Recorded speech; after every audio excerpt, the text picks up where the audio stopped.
대장동 개발 당시 성남도시개발공사에서 사업 실무를 맡았던 김문기 개발 1처장이 사무실에서 숨진 채 발견됐습니다. 대장동 사건 관계자가 숨진 건 유한기 전 본부장에 이어서 두 번째로 검찰 수사에 차질이 불가피해 보입니다. 이재명 민주당 대선 후보는 김문기 처장 사망과 관련해서 대장동 의혹 특검 발의를 이미 요청했다며 여야가 협의를 통해 결정해야 한다고 말했습니다. 이 후보가 제안한 다주택자 양도세 중과 유예에 대해서도 정부가 거듭 반대 입장을 밝힌 가운데 민주당은 잠시 뒤 의원총회를 열고 해법 모색에 나섭니다. 김종인 국민의힘 총괄 선대위원장은 대장동 의혹 관련 인물들의 잇따른 죽음에도 이재명 후보는 사과 한 번 없다면서 국민의 의심에서 벗어나려면 이 후보가 즉시 특검을 지시해야 한다고 밝혔습니다. 김 위원장은 이재명 후보가 집권하면 비리의 실체가 묻힐 것이라면서 국민의힘이 온 힘을 모아 진실을 밝히겠다고 말했습니다. YTN 정기 여론조사에서 이재명 민주당 후보는 37%, 윤석열 국민의힘 후보는 40.1%의 지지율을 각각 얻었습니다. 윤 후보가 앞섰지만 YTN이 정기조사를 시작한 이후 처음으로 두 후보의 지지율 격차가 오차 범위 안으로 줄어들었습니다. 휴일 영향이 사라지면서 코로나19 신규 확진자가 다시 7,000명대로 늘었고 위중증 환자는 1,063명으로 이틀째 1,000명대이자 역대 최다를 기록했습니다. 정부가 코로나19 하루 확진자 10,000명 발생에 대비해 내년 1월까지 병상 7,000개를 추가로 확충하기로 했습니다. 20개월 된 동거녀의 딸을 성폭행하고 학대해 숨지게 한 혐의로 기소된 20대 양모 씨에 대해서 1심 법원이 징역 30년을 선고했습니다. 법원은 전자발찌 부착 20년도 명령했지만 검찰이 요청한 성충동 약물 치료는 기각했습니다. 뉴스큐 잠시 뒤에 뵙겠습니다.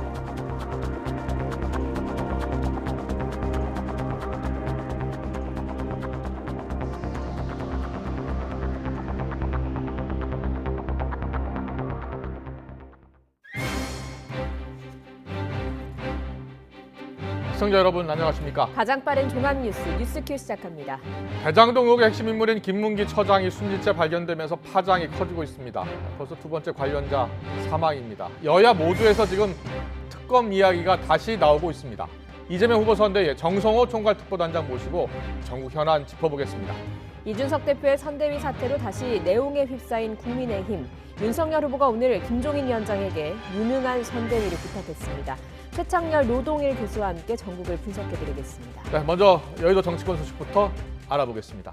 민주당 이재명 후보가 제안한 다주택자 양도세 중과 한시 유예 방안을 놓고서 당, 정, 청 간 이견이 좁혀지지 않으면서 민주당이 별도의 실무 논의단을 구성해서 갈등 표면화를 최소화하기로 했습니다. 다만 이 후보는 매물 유도 효과 등 유익한 정책이라는 생각에는 변함이 없는 만큼 계속 설득해볼 생각이라고 밝히면서 정부 청와대와 평행선을 달리는 모습입니다. 국회 취재기자 연결합니다. 송재인 기자. 네, 국회입니다. 네, 먼저 민주당 차원에서는 다주택자 양도세 중과 유예 속도 조절에 들어간 모습이라고요? 네, 그렇습니다. 민주당은 잠시 뒤 4시부터 의원총회를 열고 소상공인 코로나19 선지원 후정산 방안을 비롯한 이재명 후보의 제안들을 논의합니다. 이 가운데 다주택자에 대한 양도세 중과 한시 유예의 경우 공식 안건에는 포함되지 않았는데요. 의원총회에서 찬반 격론이 오가기보다는 원내 지도부가 실무 논의를 위한 워킹그룹 설치를 제안하는 선에서 가름할 가능성이 큽니다. 당내 반발은 물론이고 오늘까지도 청와대와 정부가 한 목소리로 반대 뜻을 공개 표명한 만큼 별도의 논의 단위를 구성해 공개적인 충돌은 피하겠다는 계획입니다. 다만 이재명 후보는 오늘도 매물을 유도할 수 있는 양도세 중과 유예가 다주택자와 시장에 유익한 길이라는 생각엔 변함이 없다고 강조하면서 기존 입장을 재확인했습니다. 이에 따라 계속 설득할 생각이라면서도 선거가 얼마 남지 않은 만큼 안 되면 선거 뒤에 하겠다고 덧붙였습니다. 네, 성남도시개발공사 김문기 개발 1처장의 사망 소식이 들려오면서 정치권에서도 여파가 이어지고 있죠. 네, 그렇습니다. 국민의힘 김종인 총괄선대위원장이 직접 기자회견을 열고 곧장 공세에 나섰습니다. 유동규 전 본부장에 이어 김 처장까지 이재명 후보가 대장동의 몸통임을 증명할 핵심 관계자들이 잇따라 숨진 채 발견됐지만 이재명 후보는 사과 한 번 없이 뻔뻔한 태도로 일관하고 있는 데다 말로만 특검을 띄우고 있다고 강하게 비판했습니다. 죽음의 행렬을 끝내기 위해서라도 민주당이 당장 특검 실시를 지시해야 하고 나아가 정권 교체를 이뤄야 한다고 강조했습니다. 이 후보는 앞서 선제적으로 특검법 발의를 당에 요청할 계획이 있느냐는 질문에 이미 요청했다고 답하면서 이렇게 설명했습니다. 들어보겠습니다. 여야 협의를 통해서 해야 될 테니까요. 제 입장은 어쨌든 실체를 명확하게 밝히고 상응하는 책임을 서로 부담하는 게 바람직하다. 그 입장은 변함이 없습니다.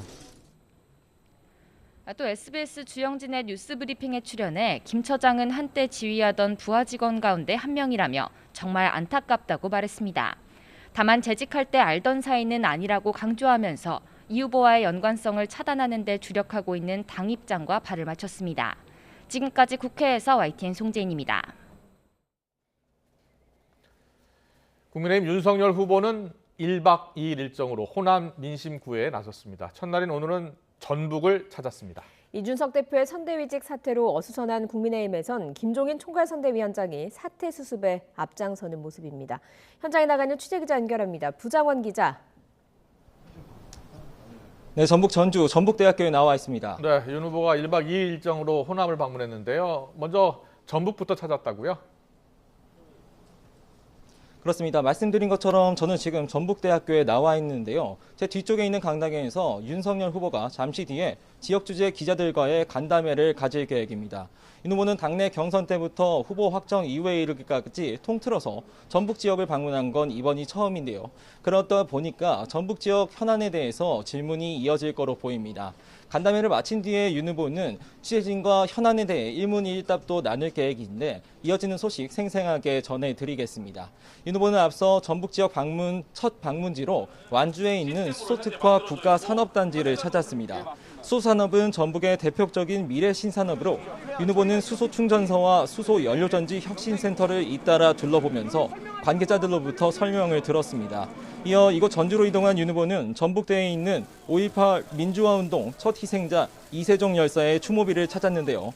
도착 전부터 추모비 주변으로 윤 후보의 전두환 옹호 발언을 규탄하는 시위대가 몰리면서 결국 참배는 하지 못하고 헌화만 한 뒤 발길을 돌려야 했습니다. 이어선 학생들과 타운홀 미팅을 진행했고 지금은 전북 선대위 출범식을 참석하고 있습니다. 곧이어 윤 후보는 전북 군산으로 가서 새만금 33센터 사업에서 개발 현황을 보고받을 계획입니다. 이후 저녁에는 지난 1985년 미국 문화원 점거 사건을 주도한 386 운동권 하문경 씨를 만나 함께 저녁 식사를 하고요.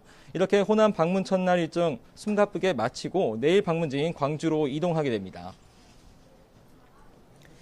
네, 윤 후보가 호남을 훑는 동안 국민의힘에서는 이준석 대표 선대위 사퇴에 따른 여진이 계속되고 있죠.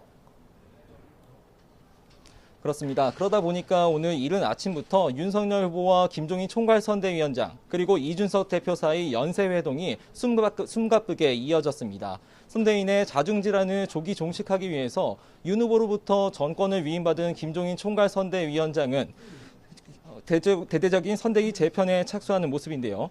김 위원장은 윤 후보와 회동 전 기자들과 만나서 선대위 전면 재편은 시기적으로 불가능하다며 대신 이미 거대하게 짜인 선대위를 어떻게 효율적으로 움직일지 논의해야 한다고 말했습니다. 윤 후보 역시 김 위원장 주도의 선대위 조정에 힘을 실었는데요. 직접 들어보겠습니다.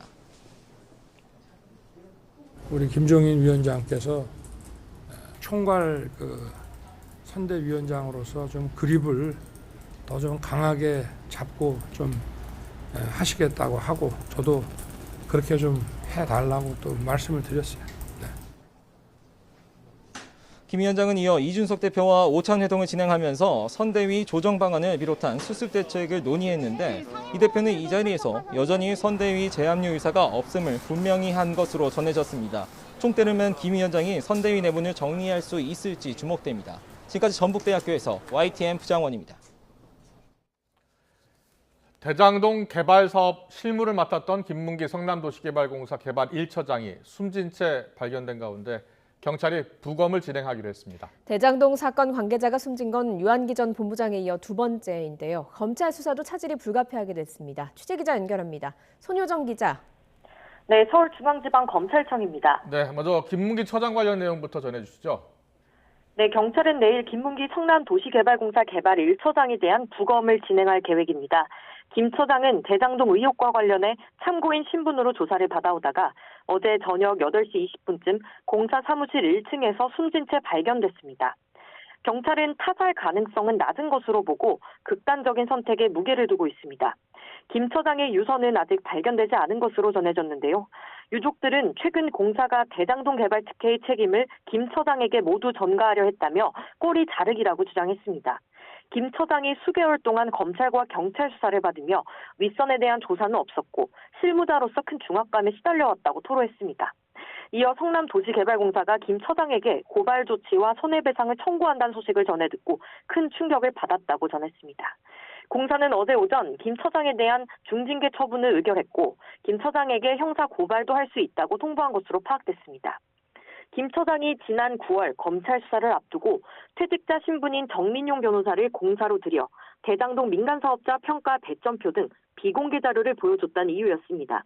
공사 측은 김 처장에게 징계 의결서를 보냈고 고발 검토 사실도 알린 건 맞지만 사망과 연관성은 확인되지 않았다고 설명했습니다. 네, 김 처장이 대장동 사업의 실무를 맡았다고 하는데 관련해서 검찰 수사를 계속 받아온 거죠? 네, 김 처장은 대장동 개발 당시 성남도시개발공사에서 주무팀장으로 실무를 맡았습니다. 김 처장은 크게 두 가지 부분으로 검찰 수사를 받아왔는데요. 지난 2015년 대장동 민간사업자 선정 당시 전략투자팀장이었던 정민용 변호사와 함께 1, 2차 심사에 직접 참여했습니다. 이때 화천대유가 참여한 하나은행 컨소시엄에 유리한 점수를 줬다는 의혹을 받아왔는데요. 또 실무자가 사업협약서 검토 의견서에 초과이익 환수 조항을 넣었다가 7시간 뒤 이 조항을 삭제하는 데 관여했다는 의심도 제기됐습니다. 핵심 관계자인 만큼 김 처장은 지난 10월부터 이달 9일까지 4차례 검찰 조사를 받아왔는데요. 김 처장과 함께 심사에 참여했던 정민용 변호사는 어제 배임과 부정처사 후 수뢰죄 등으로 불구속 기소됐습니다. 관련자 가운데 공사 내에서 유일하게 현직으로 남아있던 김 처장에게 이 정민용 변호사의 기소가 큰 압박으로 다가왔을 거란 분석도 나옵니다. 앞서 지난 10일 대장동 개발과 관련해 뒷돈을 챙긴 혐의로 구속영장이 청구된 유한기 전 개발사업본부장도 숨진 채 발견돼 검찰 수사가 지연된 바 있습니다. 사건 관계자가 연이어 사망하면서 검찰도 당혹감을 감추지 못하는 모습입니다. 다만 검찰은 김 처장이 피의자가 아닌 참고인 신분이었고 수사 대상이 아니라서 압수수색이나 구속영장 청구도 하지 않았다며 강압수사 의혹에 선을 그었습니다. 검찰은 오늘도 사건 관련자를 예정대로 소환해 조사할 방침입니다. 하지만 대장동 배임 혐의의 윗선을 밝힐 수 있는 핵심 관계자가 연이어 숨지면서 검찰 수사도 위축될 수밖에 없다는 전망이 나오고 있습니다. 지금까지 서울중앙지검에서 전해드렸습니다. 대장동 개발 당시 실무를 담당했던 김문기 처장, 지금 들으신 것처럼 극단적 선택을 하면서 정치권에서 다시 대장동 의혹을 둘러싼 난타전이 이어지고 있습니다. 민주당 이재명 후보는 대장동 특검 이미 요청했다라고 밝히고 있고 야당은 이 후보의 책임론을 거론하면서 공세 수위를 높이고 있습니다.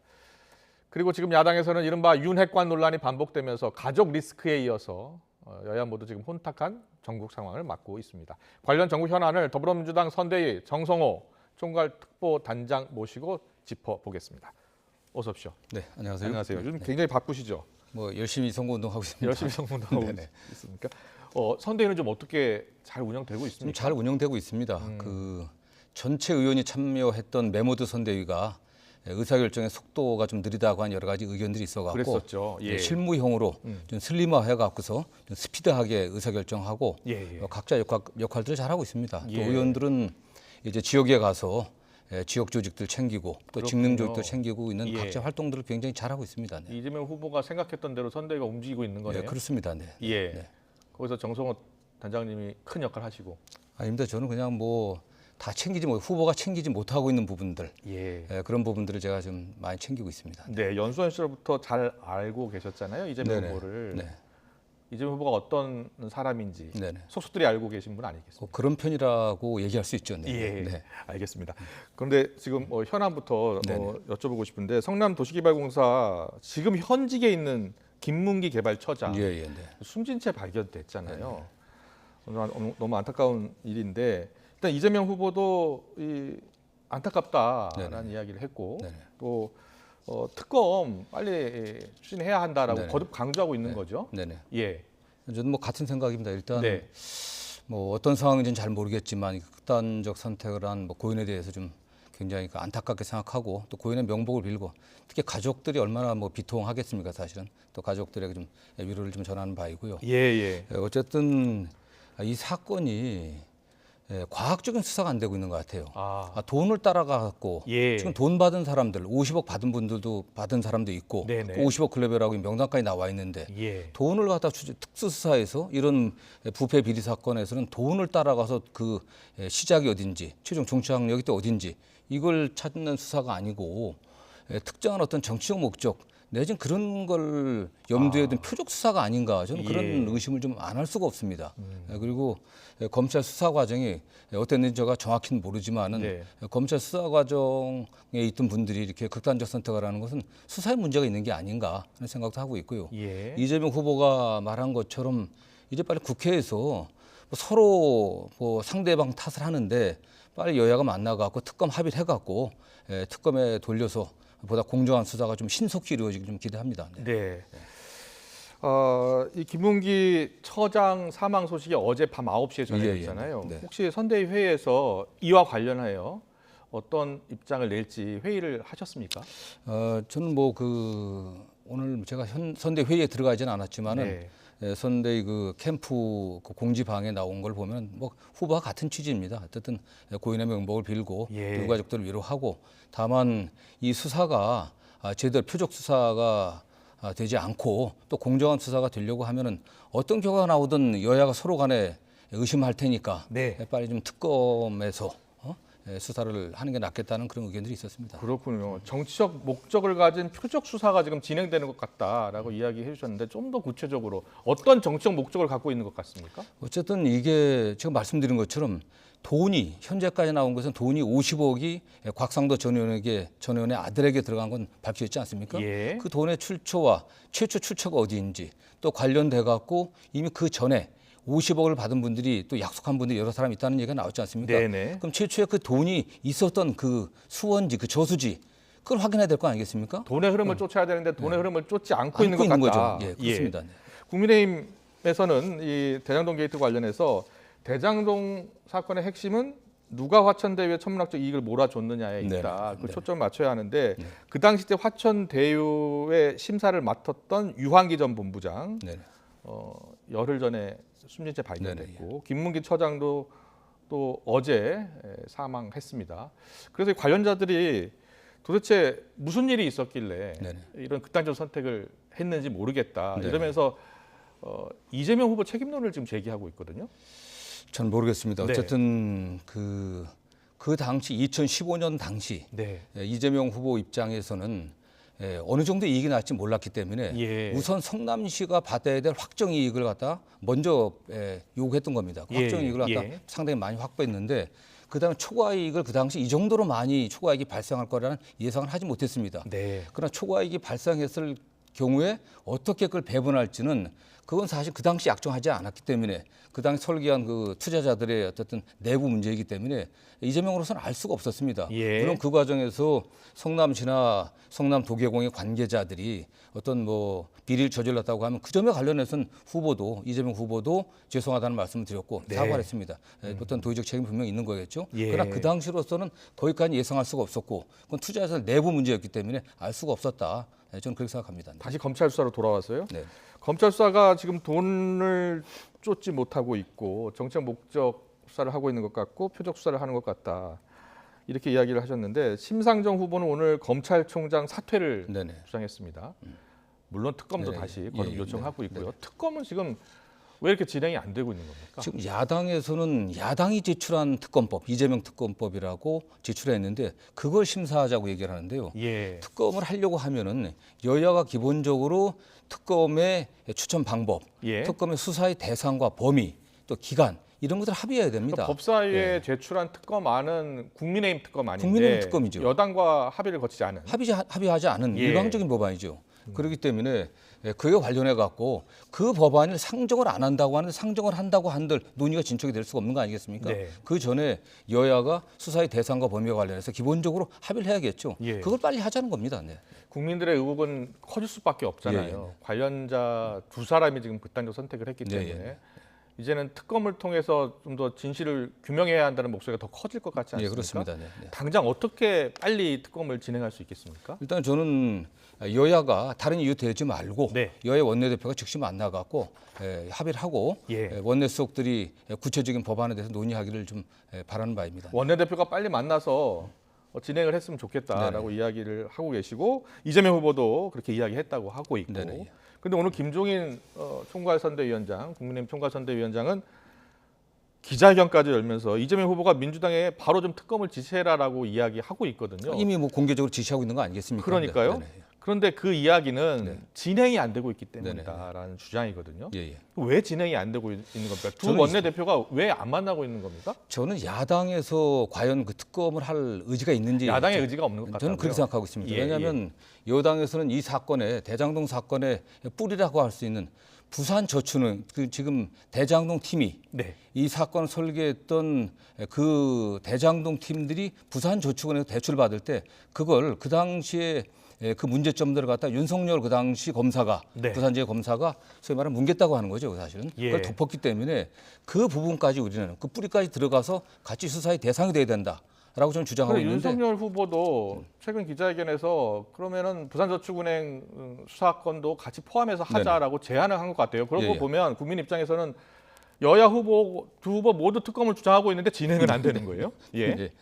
좀 답답합니다, 저는. 네. 그러니까요. 예, 오늘 어쨌든 국민들이 보기에 좀 정말 안타까운 사건들이 지금 연이어 일어나지 맞습니다. 않았습니까? 빨리 네. 여야가 협의해갖고 특검을 좀 진행시켰으면 좋겠습니다. 오늘 정의당의 여영국 대표가 강하게 비판했는데 이재명 후보 당장 멈추고 죽음에 책임을 져야 한다라고 네네. 강도 높게 비판을 했고요.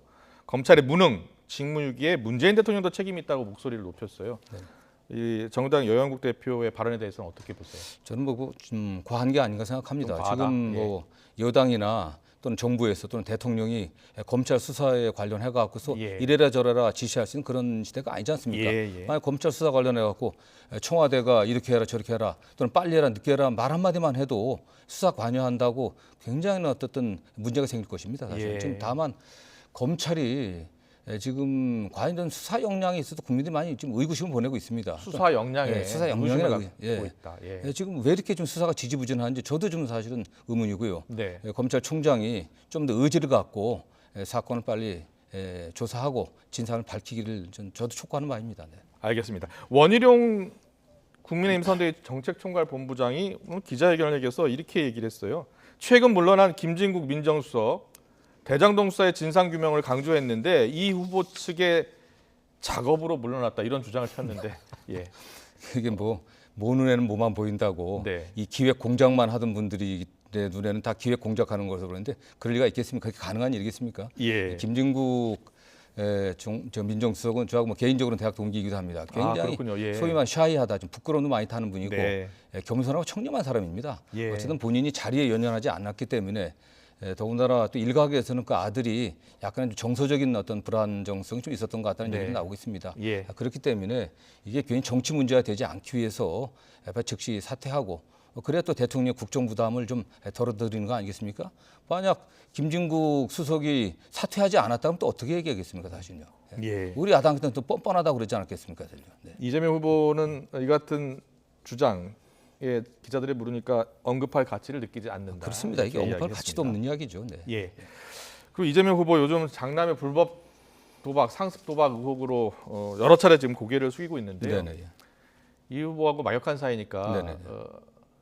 아들 둘이 있잖아요. 네네, 그렇습니다. 만나봐서 서로 아시겠네요. 저는 아들들은 만나본 적이 없습니다. 아들은 못 네. 만났군요. 예.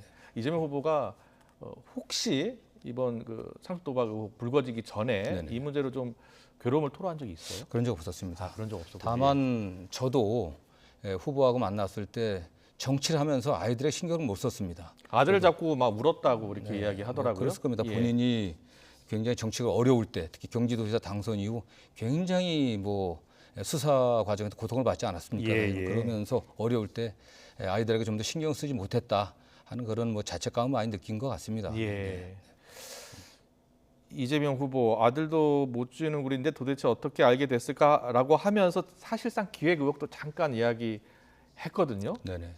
지금 일부에서 그 윤석열 후보의 측근인 예. 뭐 검사 출신 뭐 측근이 아, 이걸 뭐 기획했다는 이런 얘기가 지금 뭐 떠도는 것 같은데 저는 뭐 그렇군요. 그런 생각보다는 예. 합리적으로 좀 의심을 한다고 하면은 네네. 그 수백만 개의 그 인터넷 사이트 중에서 수백만 개의 사이트 중에. 예, 그 사이트를 특정해갖고 네. 그 사이트에서 이재명 후보의 아들이 쓰는 그 닉네임을 갖다 특정해갖고 저는 그렇게 해가 찾아낸다는 게 가능한 건지 그 내부 정보라든가 이런 게 없이는 가능하지 않는 실제로 그런 게 아닌가. 기획설 뭐 제보를 받거나 그런 적이 있습니까? 뭐 당 차원에서? 당 차원의 제보는 없는 것 같고요. 예. 다만 뭐 우리 당의 뭐 김남국 의원이 이렇게 뭐 어디서 들었다는 그런 얘기 있는데 저는 뭐 제가 정확히 알지 못하기 때문에 예. 답변하기 적절치 않은 것 같습니다. 알겠습니다. 오늘 민주당 의원총회 4시부터 네네.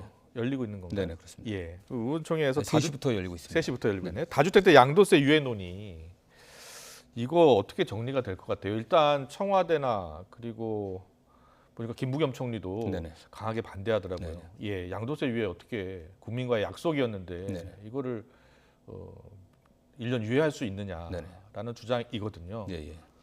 어쨌든 그 정부나 청와대의 기본적인 입장도 그 수요 억제 정책에 상당히 문제가 있었다. 특히 조세를 통한 수요 억제 정책에 상당히 문제가 있어 갖고 보유세나 양도세의 부담이 굉장히 많다고 하는 그런 여론을 반영해 갖고 좀 일부 많이 고쳤습니다. 네, 네. 다만 현재 지금 다주택자들이 보유세도 굉장히 많은 상태에서 다시 양도세를 현금으로 부담한다는 게 굉장히 큰 부담 아니겠습니까? 네, 네. 코로나19 상황에서 양도를 하려고 하더라도 현금으로 내야 될 양도세에 대한 많은 부담들이 있는데 그래서 문재인 정부에서도 1년 작년에도 1년 그 기한을 줬잖아요. 근데 지금 그 상황이 지금 예. 계속되고 있는 거 아니겠습니까? 저는 그런 점들을 고려해 갖고 후보가 또 얘기하고 있는 게 아닌가 좀 그 생각을 1년 하고 유예 있고요. 줬을 때 집을 판 분들도 있을 거 아닙니까? 네네네. 그런데 그 사이 집값이 많이 올랐잖아요. 네네.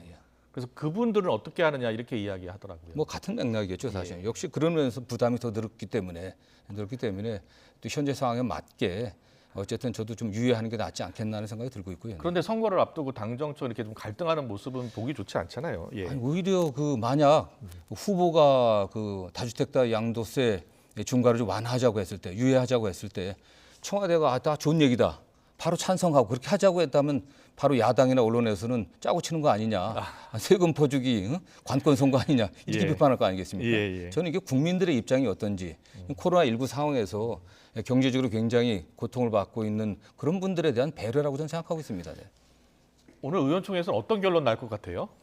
저는 뭐 좀 더 논의를 해봐야 되지 않겠나는 뭐 그런 식으로 결론 나지 그렇군요. 않겠나. 그럼 당장 시행하기는 어려운 상황이라고 예, 보면 그렇습니다. 되겠습니까? 어쨌든 그래서 후보가 후보도 뭐 집권하고 나서라도 추진하겠다라고 그렇죠. 어쨌든 이게 당내 합의도 거쳐야 되고, 네. 뭔 조세 법률주의에 의해 갖고 국회가 세금을 결정하지만 그래도 예산을 편성하는 정부 의견도 들어야 되지 않겠습니까? 여당 네. 입장에서는 그래서 당내 조율이라든가 정부와의 또 협의, 또 야당과의 협의도 있기 때문에 좀 더 어떤 뭐 TF라도 구성해 갖고 논의를 좀 더 해봐야 된다는 게 제 생각입니다. 예, 집값이 많이 올라서 재산세도 큰 부담인데 양도세까지 이렇게 큰 부담을 지어서 되느냐라는 이야기 해주셨는데 1년 전도 그랬고 2년 전도 그랬잖아요. 네. 근데 민주당 정부가 그리고 문재인 정부가 생각했던 게 있었잖아요. 그거를 이렇게 바꾸는 게 과연 옳은 것이냐? 저는 뭐 큰 기준은 바꿨다고 보지는 않고 있고요. 네. 다만 지금 자연스러운 상태에서도 현재 시가가 계속 오르고 있습니다. 집값이 올랐기 때문에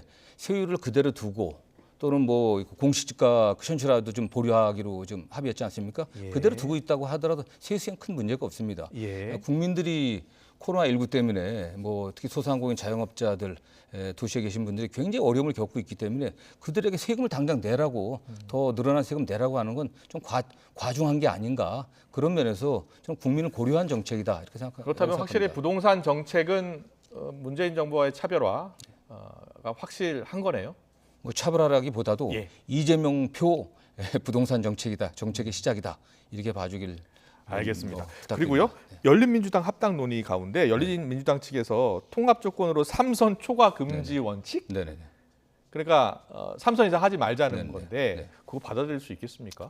저는 그게 뭐 통합의 조건으로 논의된다기보다는 네. 전체 그 정치 개혁의 한 방안으로 논의되기를 좀 희망합니다. 그래서 이게 지역에서 오래 하면서 국회의원들이 초기에 어떤 개혁 의지라든가 정성호는 협신 의지, 4선이시죠? 네, 4선입니다. 예. 그런 근데 지금 열정 3선 이상은 하지 못하도록. 예, 예. 그래서 3선 약간 초반은, 뭐라고 예. 할까 다선 의원들이 토화되고 예. 또 신진 능력 있는 신진 정치인들이 등용하기 어려운 구조를 좀 타파하기 위한 그런 방안으로 생각하고 저도 4선이라고 하지만 이게 법률을 소급할 수가 없기 때문에 네. 이게 저는 해당하지는 않습니다 당장. 알겠습니다. 근데 저는 동의합니다. 그렇군요. 소급이 되지 않으니까. 예, 뭐 저 다음에 나가지 말라 그래도 저는 뭐 안 나갈 생각입니다. 그럼. 예, 알겠습니다. 국민의힘 이야기 잠깐 해볼게요. 윤석열 후보 인터뷰 오늘 언론에 났더라고요. 예, 보니까 근데 배우자 김건희 씨 등판이 사실상 어렵다 이렇게 밝히고 있어요. 그러면서 영부인이란 말도 좀 안 썼으면 좋겠다 이렇게 이야기하고 있는데 이런 윤석열 후보의 입장에 대해서는 어떻게 보세요? 저는 사실 뭐 일주일 전에 그 모 방송국에 가서 김건희 씨가 등판하지 못할 것이다 이렇게 예측을 했었습니다. 아, 예. 근데 그 위에 김건희 씨가 뭐 언제든지 등판할 수 있다 시기만 얘기해달라 이런 말씀도 하신 것 같고 그다음 윤석열 후보는 뭐 처음부터 등판할 계획이 없었다 이런 말씀하는데 좀 약간 두 부부 사이가 문제가 있는 게 아닌가 그런 걱정이 됩니다. 예. 그러나 다만 어쨌든 네. 후보 배우자가 좀 심각한 의혹들이 제기되고 있는데 이런 예도 없고 이게 그야말로 윤석열식 상식과 공정에 맞는 건지 좀 문제 제기를 하고 싶습니다. 네. 그리고 저 대통령 배우자 보좌하는 청와대 제2부속실 있잖아요. 네네. 근데 청와대 제2부속실을 폐지하겠다라고 이야기한 네. 저 주장에 대해서는 어떻게 보세요? 저는 그 박근혜 대통령 때도 제2부속실이 있다가 폐지됐었습니다. 아, 배우자가 그랬군요. 없으니까 폐지했는데 예. 그 제2부속실에 있던 분이 다른 뭐 비서실에 들어가고 더 문제를 많이 일으켰거든요.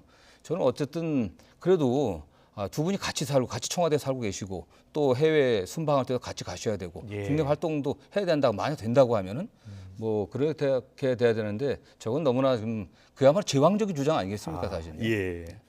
그 제2부속실 필요하다라는 네네. 말씀이시고 오늘 송영길 대표가 김건희 씨가 사석에서 윤석열 후보에게 반말을 하더라.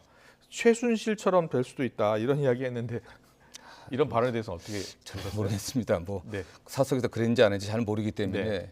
뭐 부부 사이에서야 뭐 어떻게든 뭐 표현하는 게 그게 문제 되겠습니까? 예. 격이 없이 하는 그런 것도 거고 다만 김건희 씨가 네. 뭐 부당하게 예. 국정에 뭐 개입하는 일이 있다고 하면 그건 바람직하지 않겠죠. 그런 거에 대한 우려를 얘기한 거다라고 보고 싶습니다. 그냥. 예, 알겠습니다. 상대 정당인 국민의힘 선대위 지금 내용에 휩싸였잖아요. 네네. 이준석 대표가 결국 선대위에서 내려왔습니다. 사실은 2주 전에 울산에서 윤석열 후보 이준석 대표가 만나면서 갈등이 좀 봉합되는 모습 보이기도 했잖아요. 네네네. 그 이후로 다시 그 내용이 불거진 건데 민주당에서는 예상했나요, 혹시? 저는 뭐 어쨌든 그 소위 말하는 윤핵관이라고 예. 하는 뭐 윤석열 뭐 후보 그 측근 관계자들 과의 어떤 갈등이 있을 거다라는 생각을 했습니다. 아, 그랬군요. 어쨌든 20 국회의원 배지가 없는 2030 그 젊은 당 대표를 바라보는 그 국힘 당 내부의 시각이 굉장히 소위 말하는 꼰대적입니다. 사실은 이게 그렇군요. 인정 잘 안 하려고 하죠. 이런 생각들이 반영된 거고 또 하나는 그 윤핵관들 입장에서는 어떻게 하든 간에 본인들이 정권을 잡을 가능성이 높은데 어떻게든 우리가 이기는데 우리가 주도권을 잡고 가야 되지 않냐 하는 그런 오만에서 나온 그런 것 같고요. 또 이준석 대표 입장에서는 윤핵관을 제거하면서도 또 윤석열 후보가 주도권을 잡을 수 있게 그렇게 만드는 그 다목적 포석으로 이렇게 한 게 아닌가. 아, 다목적 포석이다 이렇게 보시는군요. 혹시 이재명 후보 선대위에는 이핵관은 없습니까? 좋습니다. 그래서 저도 멀찌감치 떨어져 있습니다. 저도. 아, 그렇습니까? 네네. 예. 저는 뭐 선대위 공식 회의도 나가지 않고 있습니다. 아, 이핵관 이야기는 나오는 것 같지는 않더라고요. 네네. 그리고 국민의힘 선대위로 선대위로 간 건 아니고요. 윤석열 후보 직속으로 새시대 준비위원회 김한길 전 대표가 네네. 지금 위원장으로 갔잖아요. 네네. 김한길 대표 잘 아시죠? 잘 알고 있죠. 네네. 네. 같은 당에 있을 때도 네네. 서로 굉장히 친한 것으로 알고 네네. 있는데 혹시 국민의힘 쪽으로 갈 때 전화해서 아니면 저 만나 뵙고 가지 말아달라고 부탁하신 적 있어요? 제가 뭐 그 가시기 전에 그 올 초에 뭐 뵌 적은 있지만 그런 예. 말씀 하지 않으셨습니다. 안 예. 했고요. 다만 뭐 건강이 좀 안 좋으셨다가 많이 회복이 됐다는 얘기만 하고 그런 상태이기 때문에 본인도 그 당시 제가 기억하기로는 그냥 건강 관리에 신경 쓰고 뭐 최근에야 쓰겠다 이렇게 말씀하셨던 걸 좀 기억을 하는데 예. 좀 개인적으로 상당히 좀 안타깝습니다. 네. 쭉 그분이 평생을 어떻게 보면 김대중 대통령에 의해서 영입돼 가고 정치를 시작하셨고 김대중 정부에서 청와대 수석 장관도 하셨고 민주당의 원내대표, 당대표까지 지낸 분 아니시겠습니까? 그분의 평생의 어떤 노선과 가치가 있는데 그렇게 가는 건 조금 좀 제가 이해하기 좀 쉽지 않습니다. 네. 이해하기는 쉽지 않다. 네. 예. 그런데 그 김한길 전 대표, 김한길 세시대준비위원장이 신지혜 전 녹색당 대표를 영입했잖아요. 네. 사실 신지혜 전 대표 어저께 이야기해봤더니 민주당에서는 한 번도 연락 온 적이 없다라고 하더라고요. 저는 뭐 원래 영입 계획이 영입이나 예. 뭐 이렇게 타진 뭐 이렇게 하지 않았나 봐요. 그분의 일관된 정치적 입장이 있지 않았습니까? 예, 저는 뭐 그런 분한테 오히려 민주당에 와서 해달라고 하는 게 좀 예의에 어긋난 게 아닌가 이런 생각을 하고요. 예. 구체적인 과정은 잘 모르겠습니다. 다만 그분이 선거용으로 일회용 장식품으로 쓰여져서는 안 된다고 생각합니다. 예. 본인도 뭐 그렇게 말씀하셨지만 정말 여성이라든가 또는 우리 사회적 약자, 소수자들에 대한 그분의 생각이 신지혜 씨의 생각이 국힘당 내에서도 반영되고 거기에 실질적인 역할을 할 수 있는 그러기를 좀 기대합니다. 네, 알겠습니다. 마지막으로요. 오늘 YTN 여론조사 결과가 나왔는데 이재명 후보와 윤석열 후보의 지지율이 많이 좁혀졌어요. 네네. 오차범위 내로 좁혀졌는데 여러 전망이 나오고 있는데 혹시 특보 단장으로서 골든 크로스 여러 조사에서 네. 골든 크로스가 제가 언제쯤 나올 것으로 지난주에 이렇게 호남을 갔다 왔고요. 지난주 호남 다녀왔고 제가 특보단장을 맡고 있기 때문에 다양한 분들을 만나고 있는데 네. 올해 말 내년 초 정도는 좀 바뀌지 않을까. 올해 말 내년 초 얼마 네. 남지 않았네요. 네. 저는 뭐 일단은 호남에서 전통적인 민주당 지지자들 좀 결집하고 있고요. 네. 또 후보의 어떤 중도 지향적인 정책들이 수도권의 우리 국민들에게 좀 안정감을 좀 주고 있지 않나 그런 느낌을 갖고 곧 그 골든 크로스가 올 거다 그렇게 생각합니다. 네. 네, 알겠습니다. 오늘 말씀 여기까지 듣겠습니다. 더불어민주당 선대위 정성호 총괄특보단장과 함께했습니다. 잘 들었습니다. 네, 감사합니다.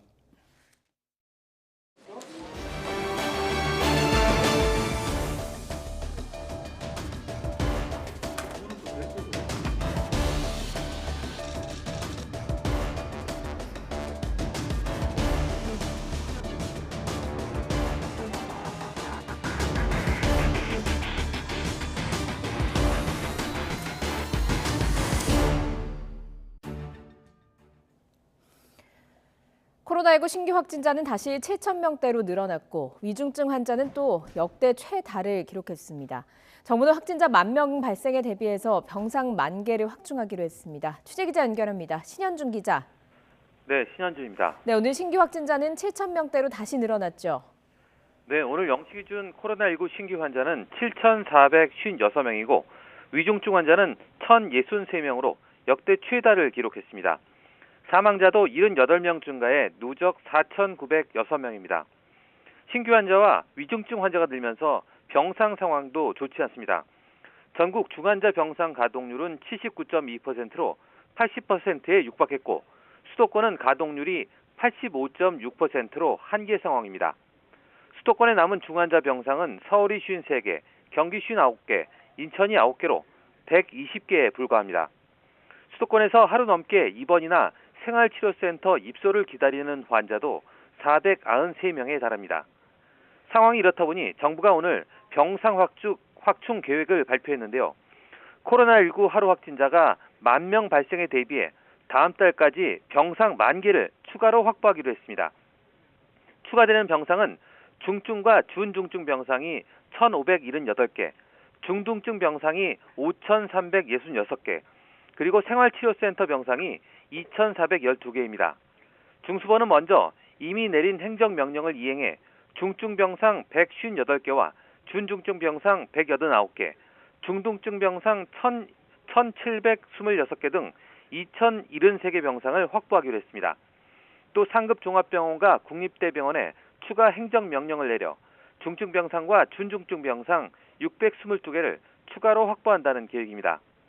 국립중앙의료원과 서울의료원 등 일부 공공병원은 아예 통째로 비워 코로나19 전담병원으로 바꾸고 499개 병상을 확보하기로 했습니다. 이와 함께 거점 전담병원을 추가해 병상 3,000개를 확보하고 이 중 일부 병상을 투석이나 분만을 위한 특수병상으로 할당할 계획입니다. 또 무증상이나 경증 환자가 격리 생활을 하는 생활치료센터는 대학 기숙사나 공공기관 연수원 등을 활용해 2,412개 병상을 확보합니다. 추가 병상 운영을 위해서는 의사 104명과 간호사 1,107명 등 의료 인력 1,200여 명이 필요하다는 게 방역당국의 계산인데요. 신규 군의관과 공중보건의의 군 훈련을 위해 중증 병상에 투입하고 중증 환자 전담 간호사 256명도 중환자 전문 교육이 완료되는 즉시 중환자실에 투입할 예정입니다.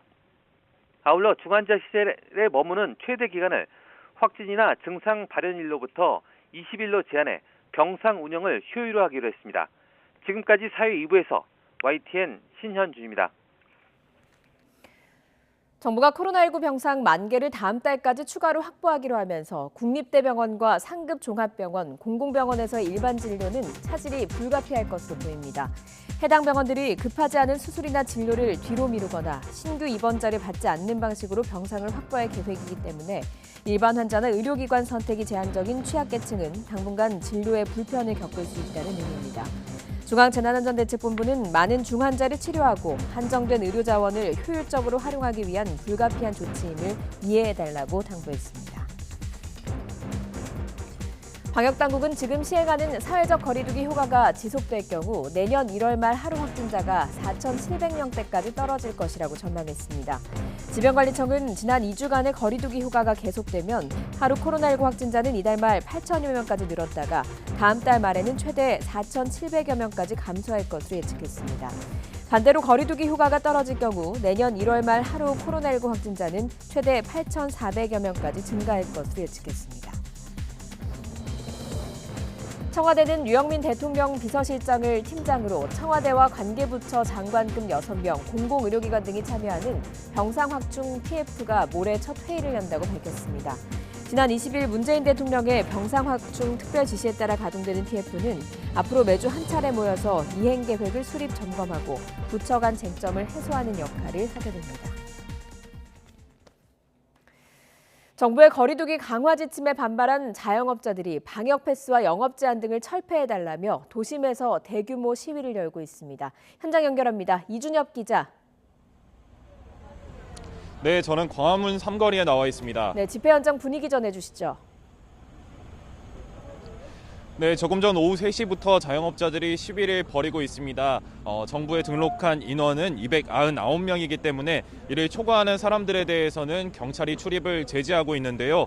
진입을 시도하는 자영업자와 경찰 사이에 실랑이가 벌어지기도 했고 일부 업자들은 언성을 높이기도 했습니다. 유튜버 등도 몰려 현장은 소란스러운 모습인데요.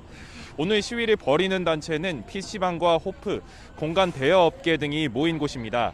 회원단체 회장들이 연속으로 정부 방역 대책을 비판하는 발언을 하고 있습니다. 주최 측은 참석자 가운데 30명을 QR코드를 확인하는 질서유지 요원으로 신고했는데요. 산발적으로 지방에서 참석한 자영업자가 있어서 집회 인원을 정확하게 알기는 어렵다고 말했습니다. 네, 현장에 있는 자영업자들 요구사항이 어떤 것입니까? 네, 방역 패스와 모임 민원 제한, 그리고 5인 미만 사업장의 근로기준법 확대 적용 등을 중단해달라는 게 이들의 핵심 요구사항인데요. 지난 11월 단계적 일상 회복을 하면서 정부가 이제 자영업자의 희생은 없을 거라 말했지만 다시 거리두기가 강화되면서 더는 버틸 수 없다는 생각에 거리로 나왔다고 밝혔습니다. 또 방역 패스 입장을 관리해야 하는 데에 대한 부담, 거리두기 적용의 형평성, 어려운 시기 5인 미만 사업장의 근로기준법이 확대 적용되는 데에 대한 불만 등을 언급하고 있습니다. 현장을 지나는 시민들은 자영업자들의 어려움이 공감된다면서도 영업 제한 등 방역 강화 정책에 대해서는 어쩔 수 없는 것 아니냐는 반응을 주로 보였습니다. 다만 손실보상 등은 좀 더 현실성 있게 보완돼야 한다는 의견도 있었습니다. 울타리 안팎에 시위자가 몰려 정확한 참석자 수는 아직 파악하기 어려운데요. 경찰은 울타리 안에 299명이 이미 입장했다고 오후 4시쯤에 방송했습니다. 만약 참석자가 300명을 넘기면 집회 해산이나 주동자 처벌이 불가피하다는 입장입니다. 지금까지 광화문 삼거리에서 YTN 이준엽입니다.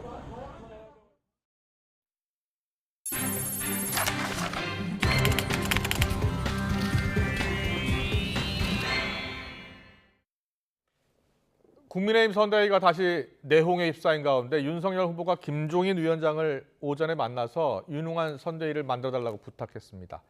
대장동 의혹의 핵심 인물이 극단적 선택을 한 가운데 이재명 후보 오늘도 정책 행보를 계속 이어가고 있습니다. 오늘은 최창렬 용인대 교수님 그리고 노동일 경희대 교수님 두 분 모시고 77일 앞으로 나가온 대선 전국을 자세히 짚어보겠습니다. 어서 오십시오. 안녕하세요. 안녕하세요. 네. 안녕하십니까. 오늘 두 분 모시고 전국을 좀 자세히 분석을 해보겠습니다. 먼저 국민의힘 선대위 이야기부터 좀 해보겠습니다. 어제 이준석 대표 또 조수진 최고위원까지 모두 선대위 직책에서 물러났잖아요. 국민의힘 내용 상황 두 분이 보시기에 가장 큰 문제 무엇이라고 보십니까? 제가 언젠가 이 시간에 나와서 네. 윤석열 후보와 이제 이준석 대표와의 이른바 이제 갈등이 봉합되고 난 다음에 갈등이 봉합된 뒤에 울산 회동 말씀하시죠? 울산 회동 이후에 언젠가 윤핵관이 문제가 될 수 있을 것이다라는 말씀을 드린 기억이 나거든요. 네. 그냥 구조적으로 이 문제가 지금 내연하고 있었던 거라고 저는 봐요.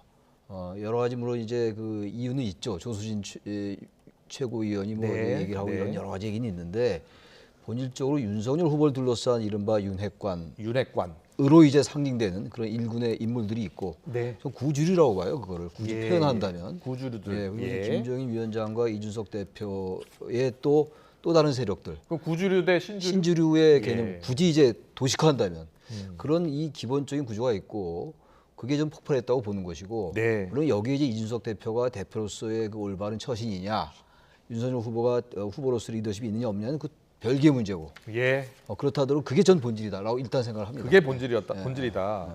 그렇군요. 노동일 교수님은 어떻게 보셨어요? 무엇이 가장 큰 문제였다라고 보세요? 조 교수님 같이 나오니까 참 편하네요. 교수님 말씀하시니까 전적으로 동의합니다. 라고 그렇군요. 예. 할 수밖에 구주류 없고요. 대 신주류의 권력 투쟁 뭐 그걸 성격이 있다. 구주류냐 신주류냐 이렇게 긋기는 어렵고 네. 어쨌든 윤석열 후보가 정치에 처음이잖아요. 정치 초년방 아니겠습니까? 네. 그러니까 여러 가지 뭐 기존에 알았던 사람들도 그렇고 뭔가 좀 이제 친한 사람들을 주위에 둘 수밖에 없는 것이고 여러 네. 조언을 얻어야 되니까 예. 정치 행보를 할 수밖에 없고 그런 상황이니까 네. 그런 사람들이 결국은 윤석열 후보 측근이라고 하면서 그 주위를 포진하고 있으니까 예. 다른 사람들이 윤 후보와의 소통이 원활하지 않은 거죠. 네. 그 윤 후보의 마음, 윤 후보의 뜻 이런 것들을 그런 사람들을 통해서 전해 들으면 총괄선대위원장, 상임선대위원장 이런 직책을 맡고 있는 사람들은 좀 뜨악한 거죠. 그렇군요. 이렇게 계층적으로 뭔가 이렇게 좀 체계적으로 움직여야 되는데 시스템을 자꾸 얘기를 하죠. 네. 시스템적으로 움직여야 되는데 그런 사람들을 통해서 윤 후보의 뜻을 전달받으면 그럼 우리는 뭐냐. 이렇게 할 수밖에 없는 것이고 그런 사람들이 어떤 근본적 불신 이것이 갈등을 불러일으킨 그런 상황이라고 생각합니다. 알겠습니다. 두 분의 분석이 거의 똑같았습니다. 그런데 오늘 이준석 대표가 언론 인터뷰를 통해서 뒷이야기를 좀 했는데요. 윤 후보 부인 김건희 씨 허위 경력 의혹에 대한 당의 대응 방식을 두고 자신과 의견이 매우 달랐다라고 이야기하더라고요. 혹시 들으셨나요? 예, 들었습니다. 근데 이 국민의힘 이제 그 교수 출신 의원들, 그렇습니다. 의원들이 최근에 이른바 이제 시간 강사 채용 관련한 윤 후보의 발언이 있었잖아요. 그렇죠. 거기에 대한 좀 비판이 있었어요. 이 겸임 교수와 시간 강사를 너무 동일시한다든지. 그거를 관행이었다라는 내용의 기자회견을 한다. 이거가 별 문제가 없다라는 취지의 이제 기자회견을 하려 했던 거죠. 그랬군요. 국민의힘 이제 교수 출신 의원들이 8명이 하려 했던 것에 대한 이제 이준석 대표는 여기에 대한 이제 시각이 다른 거죠. 아마 이런 부분들이 이제 하나의 그 촉발제가 된 것 같긴 합니다. 그렇군요. 그래서 이제 윤 후보의 배우자의 문제에 대해서 당연히 잘 안 나서려 한다라든지 거기에 대한 또 더 본질적인 얘기는 이준석 대표가 이걸 뭔가 방어하지 않는다라는 불만이 좀 있었던 것 같아요. 네. 그런 게 여러 가지 이제 요인이 되고 있는데 아까 노 교수 말씀처럼 기본적으로 선대위와 후보 간의 소통의 문제가 있는 것 같아요. 선대위와 후보 간의 소통의 문제가 그러니까 뭔가 어쨌든 간에 어떤 윤 후보의 생각이 잘 전달되지 않는다든지 또 하나가 어느 캠프나 어느 선대위나 다 그런 건 있는 건데 제가 조금 이 비유를 하자면 밥이 아직 뜸이 안 들었는데 뜸을 들려면 뜸이 들기에도 멀었는데 밥그릇을 들고 밥을 이제 챙기려 한다는 느낌이 좀 들기도 해요. 밥그릇 챙기기 하고 있다? 그게 이제 어느 캠프나 다 그런 거 다 있어요. 그런 게 다 왜 없겠어요. 권력을 이제 나눠 가지고 하는 건 다 있는 건데 근데 이게 과도하게 많이 느껴진다는 거예요, 지금. 그것의 상징적인 단어가 전 윤핵관이라고 표현이 된다고 좀 봐요. 그렇군요. 거기 윤핵관이 어떤 분인지 이런 것들은 별개로 하고 그분들이 꼭 잘못했다라는 얘기를 하는 게 아니에요. 아무튼 그러한 식의 인식을 자꾸 주고 있다라는 겁니다. 네. 그게 지난번에 한번 억지로 봉합됐는데 다시 불거져서 다시 나타난 하나의 그 현상 아니겠는가 그런 생각을 지울 수가 없다는 겁니다. 예, 이준석 대표는 사실은 윤석열 후보가 어느 정도 정리를 좀 해주기를 바랬던 것 같아요. 그런데 그게 이루어지지 않으니까 결국은 선대위 모든 직책에서 물러난 것이다 이런 분석이 많거든요. 그렇다면 윤 후보가 지금 선대위 안에서 있었던 뭐 이준석 대표와 조수진 최고위원 간의 그 갈등을 잘 모르고 있었던 것 아닌가. 적극적으로 본인이 중재를 해야 되는데 하지 않았던 건 아닌가 이런 지적인데 거기에 대해서는 어떻게 생각하세요? 내용을 잘 모른다기보다는 그 사실관계야 보고를 받았겠죠. 사실관계야 알았겠지만 그것을 인식하는 차원이 좀 다른 거겠죠. 네. 지난번에 이제 그 이준석 대표가 지방으로 갔을 때 예. 처음 초기 반응이 이제 그 윤 후보가 뭐라 했습니까? 바람 쐬러 갔겠죠, 뭐. 그렇지 않습니까? 그렇게 얘기했죠? 리프레시하고 올 거죠. 그러니까 예. 기다려 봅시다 이렇게 얘기했잖아요. 그러니까 사태의 중요성에 대한 어떤 인식을 잘못하는 거죠. 네. 이번에도 마찬가지 어떤 양측의 어떤 그 문제가 있다면 조수진 의원과 이제 이제 이준석 대표의 문제가 있다면 이것을 윤석열 후보가 단호하게 정리했어야 되는 거죠. 그러니까 조수진 후보는 뭐 개인적으로 조수진 의원은 윤 후보와 개인적으로 친하다고 해서 윤 후보의 개인적인 메시지를 전하겠다고 이렇게 할 정도 아니었습니까? 네네. 그리고 통화한 사실이다 이렇게 얘기했으니까 그렇다면 이것을 만약 문제가 생기면 누구를 나무라야 되겠습니까? 당연히 조수진 의원을 엄하게 꾸짖었어야 되는 거죠. 네. 아니 아무리 그래도 무슨 뭐 체계라는 게 있지 않습니까? 그렇죠. 이준석 대표가 상임선대위원장입니다. 선대위 조직을 만들었으면 예. 그 조직대로 움직이게 만들어야 되는 게 결국 후보의 역할입니다. 그게. 네. 그러니까 그럴 때는 마음에 안 들더라도 설사 조수진 의원이 자신한테 친하다 하더라도 이준석 대표의 면을 세워줬어야 되는 거죠. 네. 엄하게 조수진 의원을 꾸짖든가 빨리 가서 즉시 사과하고 뭐 이 말을 뭐 사퇴하라 하든가 했어야 되는데 그것을 지금 얘기하신 것처럼 뭐 민주주의란 건 다 그렇죠. 뭐 당사자끼리의 오해와 갈등 때문이다 이렇게 얘기한 것은 사태에 대한 사실관계 파악이 넘어서 인식의 차이가 있는 거죠. 그렇군요. 그걸 정치적으로 뭐 리더십이라고 볼 수도 있는 거고 그런 점에서 좀 문제가 있다고 생각합니다. 알겠습니다. 이준석 대표 측 오늘 다른 이유를 또 댔는데요. 이준석 대표 측의 김철근 정무실장 라디오 인터뷰에서 이렇게 말했습니다. 듣고 오겠습니다. 조수진 최고 가서 사과하고 대표가 사과를 받아주고 이러면 잘 마무리되지 않겠느냐. 이런 인식이 굉장히 위기 상황이다. 또는 뭐 이게 좀 문제가 많다.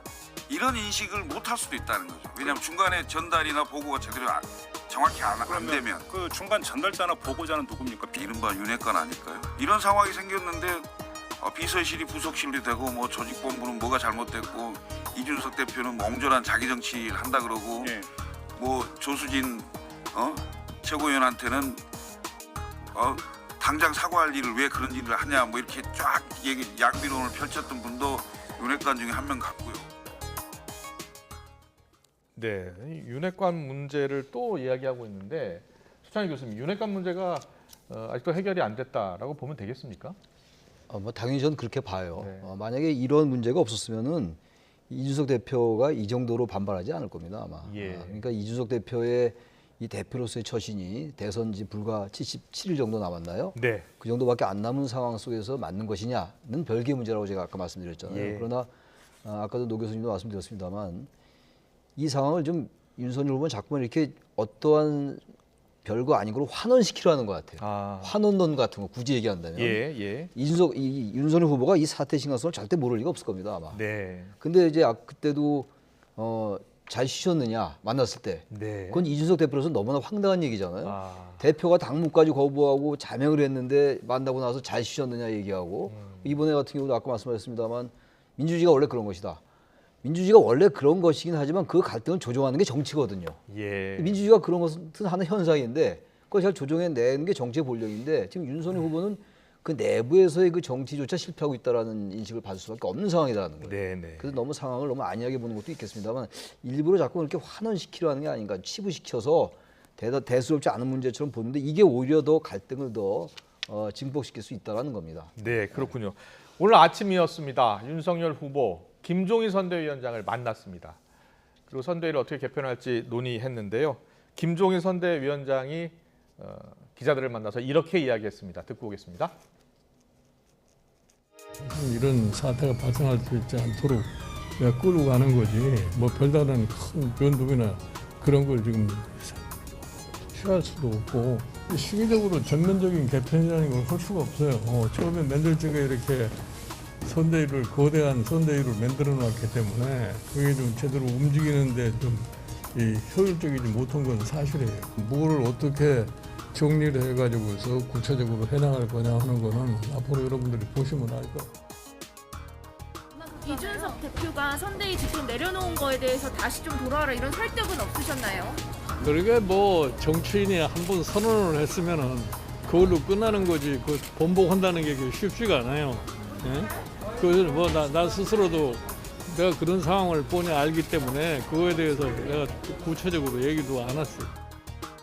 네, 김종인 선대위원장은 지금 들으신 것처럼 이준석 대표 복귀할 가능성을 매우 낮게 지금 보고 있는데 김종인 선대위원장 과거 여러 차례 윤석열 후보 주위에 있는 사람들 파리떼다 이렇게 표현하기도 했는데 결국은 이 윤핵관을 정리해야 될 것 같은데 가능할 것 같습니까? 그러니까 지금 그 윤석열 후보 앞에는 상당히 큰 어떤 이 분기점이 놓여 있다고 생각합니다. 이리 갈지 저리 갈지 확실하게 해야 되는데 네. 다 정리하고 김종인 위원장의 모든 걸 맡기든지 아니면 윤석열 후보가 스스로 나서가지고 모든 걸 지휘하고 나가든지 이렇게 반드시 결정을 해야 되거든요. 네. 또 어정쩡하게 지금 뭐 봉합하는 상태가 되면 이런 건 또 일어날 수 있습니다. 이런 문제는. 그렇군요. 그러니까 이제 지금 돌아보면은 사실 처음부터 선대위 구성할 때부터 좀 문제가 있었어요. 네. 선대위 구성하기 전에 윤석열 후보가 이제 후보가 되기 전에 누구나 그렇게 얘기했잖아요. 김종인 총괄 선대위원장을 모실 거라고 생각했고 본인도 그렇게 얘기했고요. 그런데 그거를 뭐 미적미적거리다가 거의 한 달을 끌어서야 겨우 이제 뭐 총괄 선대위원장을 맡겼죠. 근데 총괄 선대위원장을 맡기면 총괄 선대위원장의 이름이 뭡니까? 말 그대로 총괄해서 모든 일을 지휘하는 거 아닙니까? 근데 지금까지 김종인 위원장이 뭔가 지휘하는 모습이 있었나요? 전혀 없었잖아요. 역할이 없었잖아요. 과거 같으면 상당히 많은 그 얘기들 하고 뭔가 지휘하는 볼 텐데 지금까지 조용했단 말입니다. 그것은 그야말로 그 핵심 측근 위주로만 움직이고 실제 공식적인 선대위 조직을 소외시켰다는 거죠. 그러니까 이것이 이렇게 폭발한 겁니다. 그러니까 지금 이제는 윤석열 후보가 선택을 해야 되는 거죠. 지금까지처럼 계속해서 자기 어떤 일정이라든지 모든 선거 운동을 측근 위주로 할 것인지 그게 이제 윤핵관이 되었든 뭐가 되었든 측근 위주로 할 것인지 아니면 총괄 선대위원장을 맡겨놨으니까 김종인 위원장에게 총괄할 수 있는 권한을 부여하고 거기에 선대위 조직으로 움직일 것인가 윤석열 선택을 후보는 해야죠. 선대가 효율적으로 운영되도록 그립을 좀 더 강하게 잡고 하시겠다고 했고 그렇게 부탁했다라고 이야기하더라고요.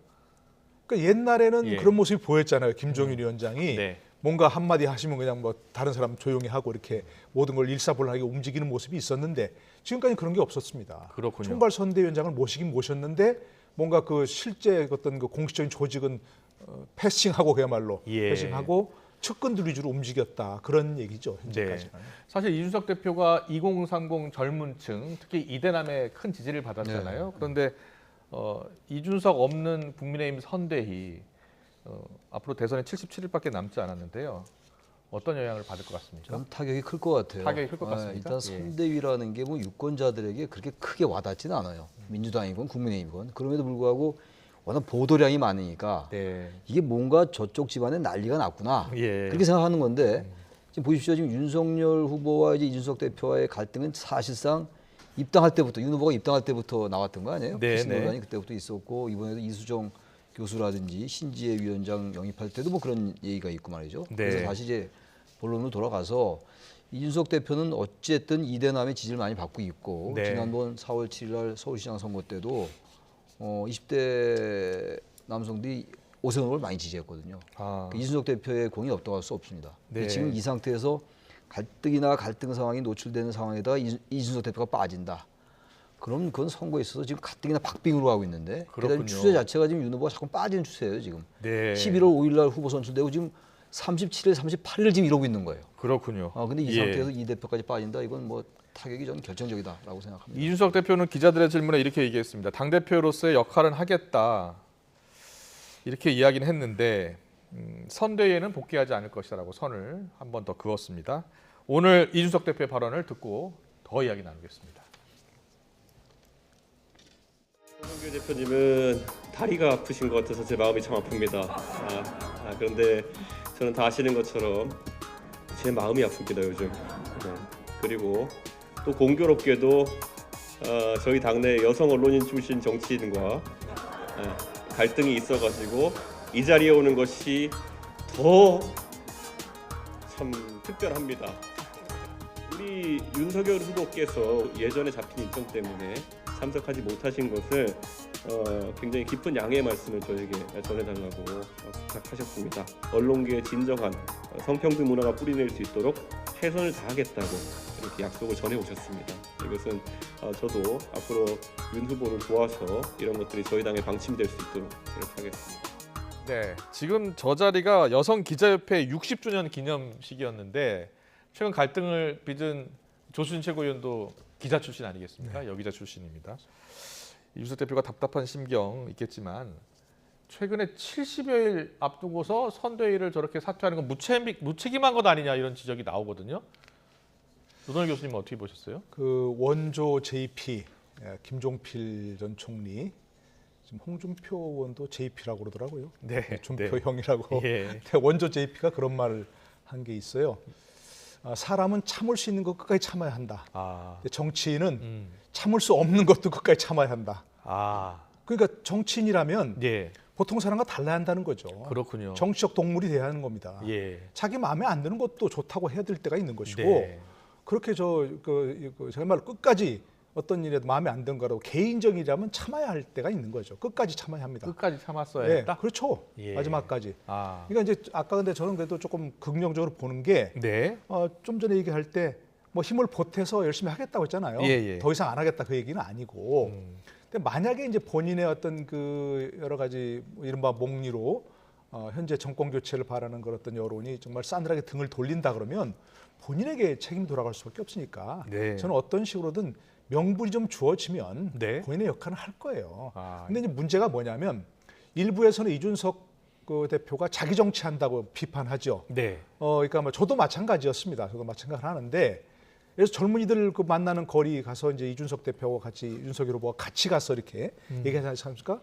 그러면 아니 왜 후보만 나가야지 저렇게 이준석 대표도 같이 나가서 그러느냐라고 하지만 만약에 이준석이 빠진다고 생각해 보세요. 이준석 대표가. 그러면 윤석열 후보가 굉장히 외로워 보이고 그 젊은이들에게 어필하기 위한 그런 말도 사실 잘하기 어려운 상황이에요.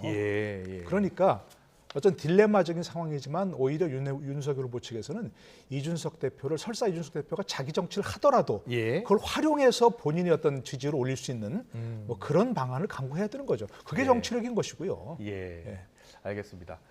그리고 이준석 대표가 항상 이런 정치적 상황에 대해서 보고를 자꾸 비유하는데 보고 독이 있는 보고 아시죠? 조심히 다뤄야 한다라고 이야기했고요.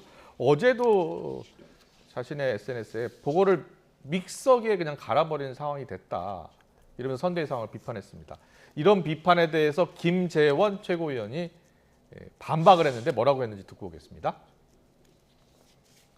그 비유를 자꾸 쓰던데 무슨 보고 뭐 요리사 이야기하면서 근데 보고 요리사는 뭐 아주 전문가가 해야 되니까 함부로 칼 들이대지 말고 하라 하면서 믹서기에 갈았네 이렇게 이야기하는데 사실 보고 요리도 하시는 분들이 많죠. 혼자만 할 수 있는 건 아니거든요. 네, 정치적 주요 이슈를 다룰 때 보고를 다루듯이 잘 다뤄야 한다라는 뜻을 이제 얘기하는 과정에서 또 보고 요리 이야기가 나왔는데 국민의힘 내에서 이준석 대표 생각은 보고 요리를 잘하는 사람이 없다 이렇게 판단하고 있는 것 같아요. 보고라는 게 독이 있는 음식인데 그걸 잘하면 맛있는데 잘못하면 큰일 나잖아요. 거기에 비유한 거란 말이에요 지금. 그런데 김재원 최고위원의 저 발언이 썩 적절치는 않아 보여요. 현재 상황 속에서. 지금 저걸 다시 또 이준석 대표에게 계기나 명분을 줘가지고 당장은 아니지만 어떻게든 꼭 선대위에 복귀를 하든 안 하든 방법이 있을 거예요. 방법 찾는 게 없겠습니까? 근데 저런 얘기를 자꾸 하면은 이 대표가 들어오고 싶어도 들어올 계기나 명분이 사라진다고요. 제가 제일 우려스러운 건 제가 국민의힘을 우려하는 게 아니라 국민의힘의 입장에서 본다면 우려스러운 거는 지금 이제 윤석열 후보를 둘러싸고 있는 인물들 중에서는 다는 아니겠습니다만 차라리 차제에 잘 됐다. 눈에 가시였던 이준석 대표가 이제 영향력을 행사 못 하겠구나. 일부 윤핵관들이 일부 윤핵관이 그럴 가능성이 있다라는 거예요. 예. 만약 그런 인식을 가지고 있다면 그 김재원 최고위원의 저런 말과 일맥상통할 수 있는 얘기거든요. 네. 그러면 이 사태는 꼬일 수밖에 없어요. 지금 어쨌든 나온 얘기들 뭡니까? 호가호위, 윤핵관 네. 이런 단어들이 나오고 있잖아요. 예. 소통 부재. 이게 하나의 맥락에 있는 얘기들이기 때문에 이걸 뭐 억지로 만들어내는 얘기다라고 할 게 아니에요. 언론에 그런 얘기가 괜히 나오는 게 아니거든요. 그렇군요. 그 상황을 제대로 볼 필요가 있다고 생각합니다. 네, 알겠습니다. 이런 가운데 오늘 YTN 여론조사가 나왔는데요. 이재명, 윤석열 두 후보의 지지율이 모두 하락한 가운데 윤 후보의 하락폭이 더 커지면서 지지율이 지금 오차 범위 내로 좁혀졌다라는 YTN 여론조사 결과가 나왔습니다. 최근 여론조사 추세를 어떻게 읽고 계세요? 그러니까 뭐 ABC 이제 세계 여론조사 기관이 있다 하면 각각 다르게 나오니까 예, 그렇습니다. 헷갈릴 수밖에 없지만 예. A의 추세를 쭉 보고 B의 추세를 쭉 보고 한다면 예. 조금 뭐 그거는 감을 잡을 수 그렇죠. 있죠. 예. 어쨌든 분명한 것은 둘 다 지금 윤 후보와 이 후보 둘 다 크게 치고 올라가지 못한다. 박스권에 갇혀 있다. 그렇군요. 이건 분명합니다. 예, 예. 그런데 이재명 후보는 박스권에서도 약간 소폭 상승이고 네. 윤 후보는 대폭 하락이 많습니다. 그게 이제 결국 추세인 거죠. 현재로서. 그렇군요. 그래서 예. 일부에서는 지금 뭐 거의 동률로 나오기도 하고 네. 이런 상황들이 윤 후보가 지금 시간을 허비하는 그런 것 때문에 그런 거죠. 이렇게 네. 내부 총질 때문에 내부 갈등 때문에 실제로 일을 하기 어려운 그런 상황이 되어버린 거죠. 배우자 리스크도 있었잖아요. 배우자 리스크도 그 마찬가지 똑같은 얘기입니다. 네. 왜냐하면 선대위를 아무리 크게 만들어도 과거에 다 그랬어요. 아무리 네. 크게 만들어놔도 실질적으로 일하는 사람 몇 명 안 됩니다. 아. 무슨 뭐 위원장, 무슨 본부장 아무리 만들어놔도 거기 사람들 별로 없습니다. 그러니까 농담으로 그래요. 네. 선대위 조직이라고 하는 것은 추장만 있고 인디언은 없는 조직이다. 그러니까 사달 무슨 장자 달고서 회의하는 모습만 보일 뿐이지 실질적으로 어떤 일을 하는 게 없다. 이해찬 대표가 굉장히 중요한 지적을 했어요. 오합지왕이라고 했던가요? 예. 오합지장이라고 왕이라고 했죠. 오합지왕. 예. 전부 다 왕노로 타려는 사람밖에 없는 그렇습니다. 거예요. 실제로 거기서 실무에 열심히 땀나게 뛰는 사람이 별로 없고 결과 아주 결정적으로 보인 게 뭐냐면 네. 김건희 씨 의혹이 하루 이틀 전에 나온 게 아니잖아요. 예. 경선 전부터 오래전부터 윤석열 후보가 정치에 참여할 때부터 나온 얘기 아닙니까? 네. 그런데 아무 준비가 안 돼 있다는 걸 보여줬잖아요. YTN가 그 카메라 예, 보였을 때 얼굴을 가리고서 이렇게 뭐 목덜미를 쥐고 들어가는 그 모습은 아마 역대급 참사로 기록될 거예요. 아마 네. 대선 때마다 아마 이렇게 되풀이될 얘기인데 그것처럼 언론에 어떻게 대응할 것인가가 아무런 준비가 안 된 거죠. 그 오랫동안 내도 그 네. 많은 사람이 있음에도 불구하고 그렇군요. 그러니까 예. 바로 그런 것들이 사람만 많이 모아놓지 실질적으로 이런 사람이 없는 그게 결국은 윤석열 후보의 지지율 하락에도 원인이 있고 네네. 지금에도 계속 이렇게 내홍하는 그러니까 내부 갈등을 정리하지 못하는 그런 것도 이유가 있다는 겁니다. 알겠습니다. 이런 가운데 대장동 개발 사업 특혜 의혹과 관련해서 참고인 신분으로 검찰 수사를 받고 있었죠. 김문기 성남도시개발공사 개발 1처장이 지금 숨진 채 발견되면서 여야 간에 또 이제 공방이 이어지고 있습니다. 여야 모두 지금 특검을 주장하고 있습니다만 특검은 지금 아직 제대로 진행이 안 되고 있고요. 이재명 후보 책임론을 야권에서는 제기하고 있고 이재명 후보는 여기에 대해서 이렇게 이야기하고 있습니다. 듣고 오겠습니다. 이준석 원내대표에게 민주당판 특검법 발의를 요청할 생각 없으신가요? 그건 이미 요청했습니다. 네, 여야 협의를 통해서 해야 될 테니까요. 어쨌든 제 입장은 어쨌든 실체를 명확하게 밝히고 상응하는 책임을 서로 부담하는 게 바람직하다. 뭐 입장은 변함이 없습니다. 국민의힘 원희룡 본부장이 전 청와대 민정수석께서 뭐 대장동 파헤치려고 하자 뭐 후보님 측이 뭐 입사 지원서 논란 터뜨렸다는 주장이고 그분의 판단이겠죠.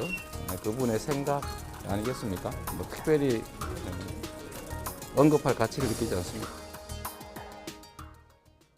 네, 이재명 후보 지금 들으신 것처럼 특검 도입에 대한 입장을 다시 한번 확인했습니다. 하지만 유한기 전 본부장이 얼마 전에 또 극단적 선택을 했고요.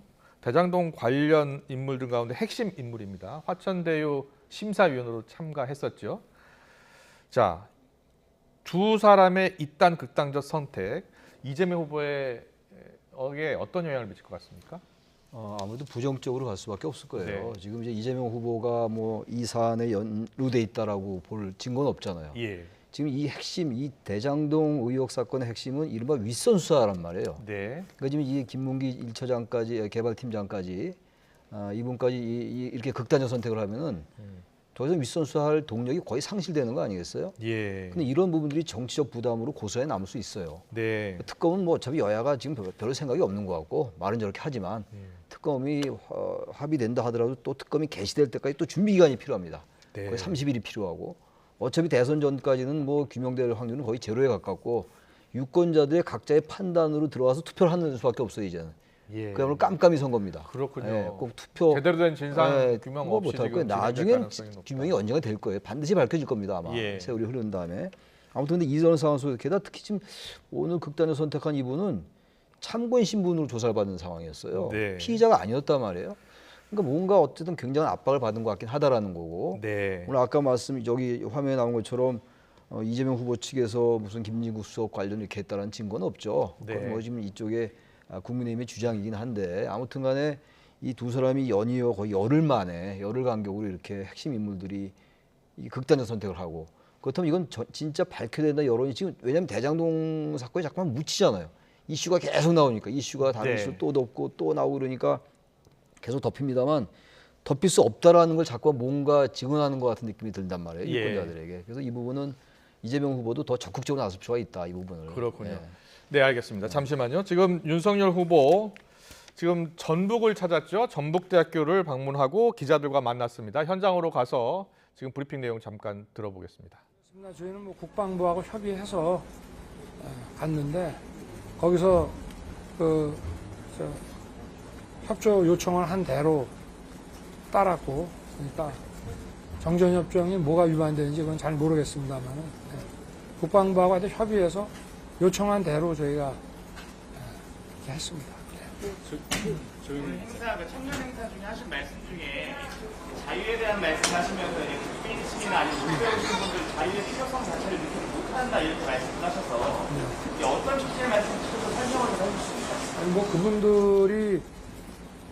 그분들을 무시하는 게 아니라 오히려 그분들을 도와드려야 된다는 얘기인 것이 정말 이게 사는 게 정말 끼니 걱정을 해야 되고 사는 게 힘들면은 그런 거를 느낄 수가 없다는 것이죠.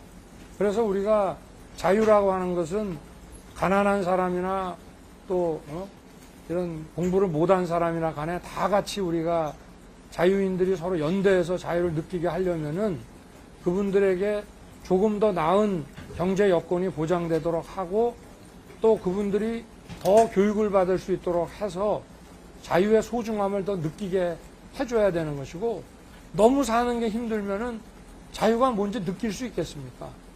그럼 일부분만 자유인이고 나머지는 그러면 뭐 지배당하거나 자유인이 아니죠. 모든 국민이 자유인이 돼야지 많이 배우고 또 잘 사는 사람만이 자유인이 돼서는 안 된다. 그럴 수 있습니다. 네, 그러니까 정부가 더 지원해 줘야 된다. 네. 네. 어제 있죠.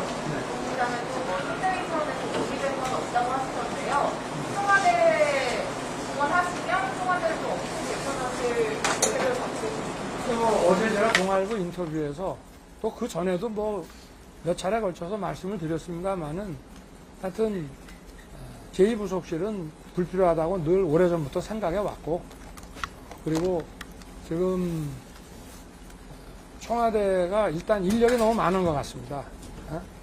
인력이 많으면 아무래도 자꾸 많은 일을 하게 되고 그러다 보면 내각이 위축되는 것이고 그래서 대통령이 직접 다뤄야 될 아젠다에 대해서만은 좀 참모진들을 조금 두더라도 그 내각과 소통해 가면서 할 때는 저는 뭐 그런 일을 보좌해 주는 정도의 인원만 남겨놓고 그냥 행정부처 내각과 직접 소통해서 일을 처리해 나가는 그런 방식으로 크게 개편할 생각입니다.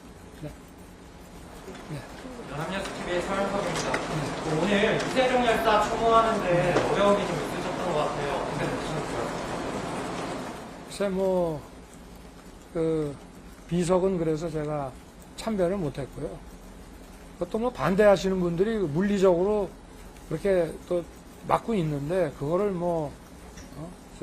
물리적인 충돌을 할 필요는 없다고 판단을 했고, 그분이 이제 사망하신 그 장소, 돌아가신 그 장소 보니까 거기가 학생회관 같은데, 가서 이렇게 보니까 그분이 저하고 똑같은 7구 학번이더군요. 그리고 5.18 때 저도 대학 2학년이었는데 그분도 2학년이셨고, 그래서 정말 친구와 같은 그런 느낌을 받았습니다. 네. 오늘 호남 대구 경북에서 또 이재명 후보 전략 같은 사람들이 소홀한 아니냐 대구 경북 입장에 대해서 제가 또 대구 경북은 아무래도 경선 때 다른 지역보다 좀 여러 차례 갔기 때문에 또 이제 가야죠. 예.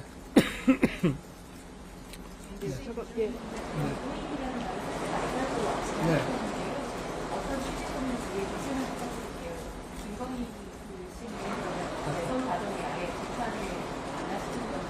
제 처에 대해서는 별로 제가 언급할 지금 내용은 없고요. 지금 세상이 어떤 세상인데 영부인 얘기를 하고, 옛날에는 국모라고도 했잖아요. 건국 초기에는. 근데 저는 그냥 누구 씨나 조금 존칭해진다 하면은 우리가 여성을 존칭할 때는 여사라는 말을 쓰고 하니 그 정도에서 끝나야지, 영부인이라는 것은 지금 우리 국민들의 의식에 비추어서 저는 그거는 맞지 않다고 생각합니다. 좀 질문하실 건 많겠습니다. 네. 한 분만 더 받겠습니다. 유 기자. 네.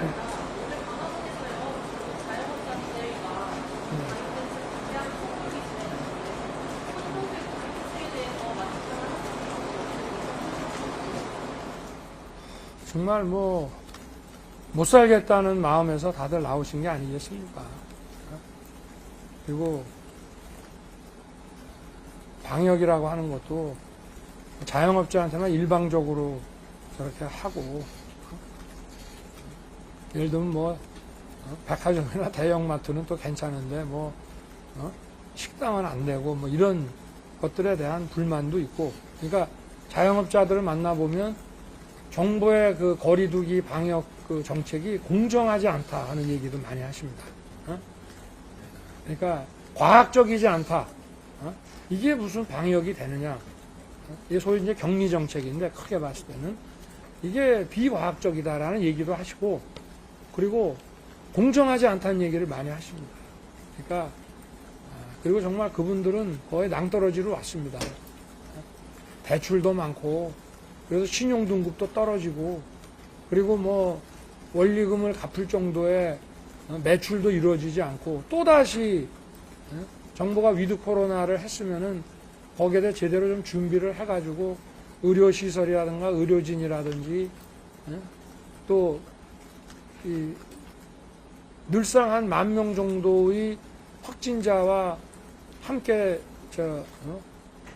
지내도 사회가 이제 면역을 높여가고, 또 그러면서 위중증 환자를 목숨은 잃지 않도록 잘 관리해주고, 이렇게 할 줄 알고 이제 들어왔다가 다시 또 이제 이런 종전과 똑같은 방식으로 돌아가니까 도저히 살 수 없다라고 해서 못 살겠다는 외침 아니겠나, 그렇게 생각합니다.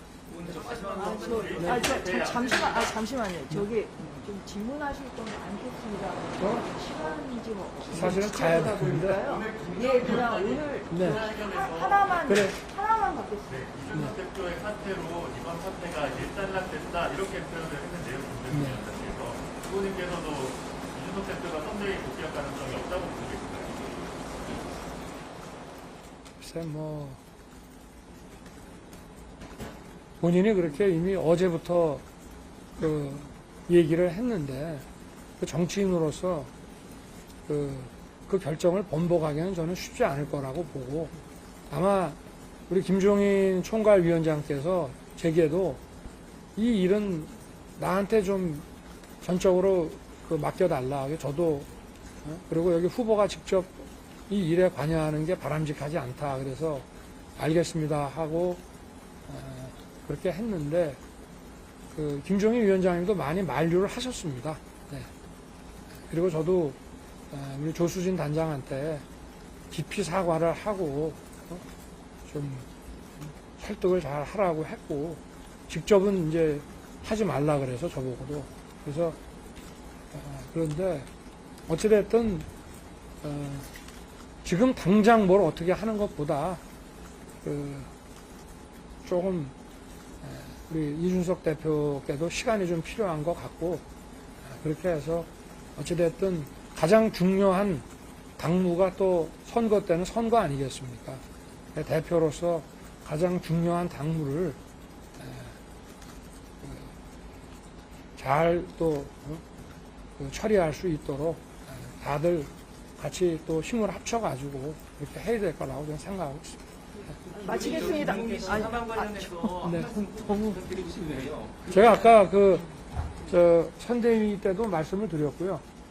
그리고 우리 총괄위원장께서도 말씀을 하신 걸로 알고 있는데 막 그런 정도로 지금 뭐 너무 많은 사람들이 저도 뭐 국민의 한 사람으로서 이해가 안 되는 그런 상황입니다.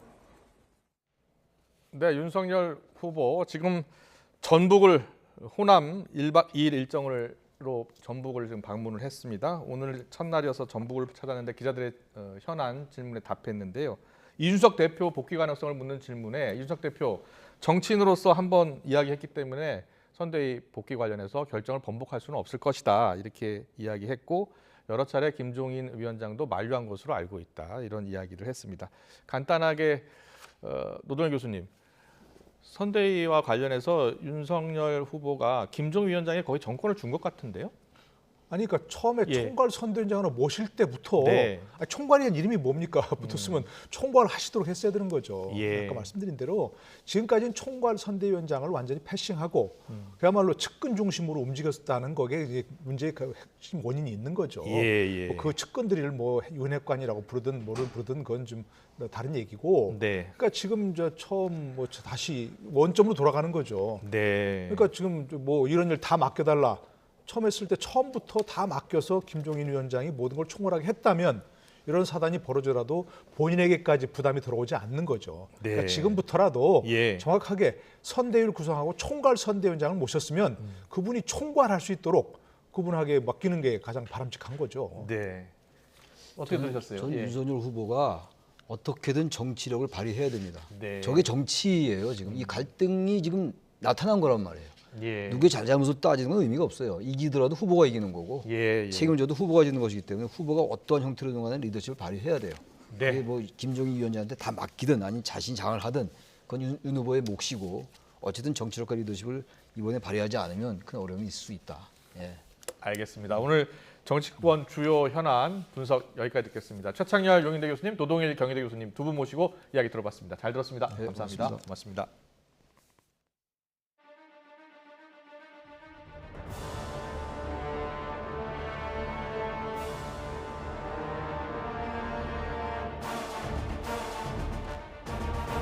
저는 뭐 잘 될 것으로 기대하고 있습니다.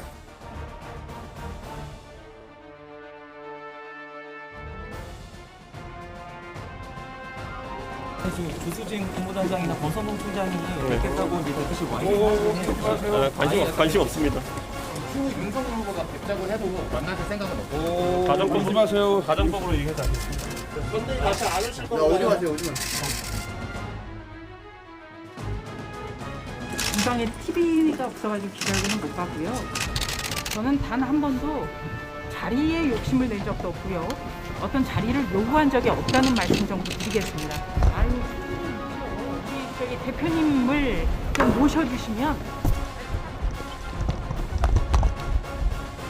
친교 식별이 제가 안 되니까 조금만 부탁드립니다. 그거에 이준석 대표 사의를 표명했는데 수용하시는 걸까요? 저희 너무 수용하는 건지만. 이제 우리 김종인 우리 총괄위원장님께서 하여튼 이 문제는 나한테 맡겨달라고 후보는 조금 있어라. 내가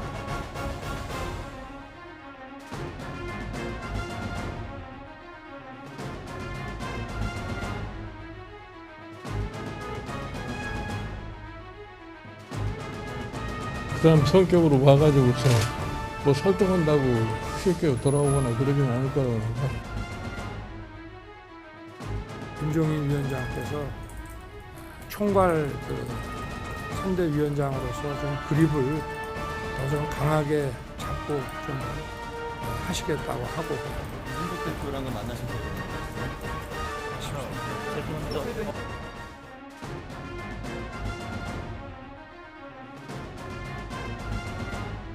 제 마음이 아픕니다 요즘. 네.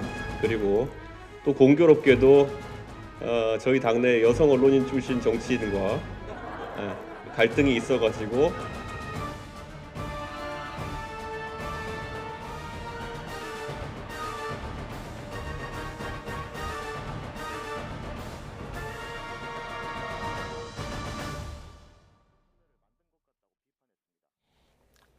정부가 토지와 단독주택을 시작으로 내년도 공시가격 공개에 나섰습니다. 단독주택 공시가격은 1년 만에 7% 넘게 올랐습니다. 정부는 서민과 중상층 실수요자에 대해서 내년에 세 부담이 늘지 않도록 완화 방안을 마련하겠다고 설명했습니다. 취재기자 연결합니다. 조태영 기자. 네, 조태현입니다. 내년도 단독주택 공시가격 대폭 올랐다고요? 네, 정부가 오늘 공개한 내년도 표준 공시가격은 두 가지입니다. 토지와 단독주택인데요. 먼저 단독주택부터 살펴보면 내년엔 올해보다 7.36% 오릅니다. 올해 6.8%보다 오름폭이 더 커진 겁니다. 지역별로는 서울이 10.56%로 전국에서 가장 많이 올랐습니다. 한국부동산 자료를 보면은 서울의 단독주택 평균 매매 가격은 지난해 12월 9억 9,900만 원에서 지난달 10억 7,300만 원으로 7%가량 올랐습니다. 그러니까 시세보다 공시가격이 더 오른 건데요. 정부의 공시가격 현실화 정책에 따른 결과로 풀이됩니다. 전국에서 가장 공시가격이 높은 단독주택을 10곳 뽑아보니 모두 서울이었고요. 이 가운데 6곳은 고급주택이 몰려있는 이태원로였습니다. 전국 토지의 공시가격은 1년 전보다 10.16% 올라 올해 10.35%보다 오름폭을 줄이긴 했지만 여전히 대단히 높은 수준이었고요. 토지와 단독주택의 공시가격은 내일부터 내년 1월 11일까지 확인할 수 있고요. 의견 청취와 심의 등의 절차를 거쳐 내년 1월 25일에 확정됩니다. 공시가격은 종합부동산세나 재산세 등 각종 세금의 기준이 되는 만큼 부동산 관련 세금은 내년에도 상당폭 오를 전망입니다.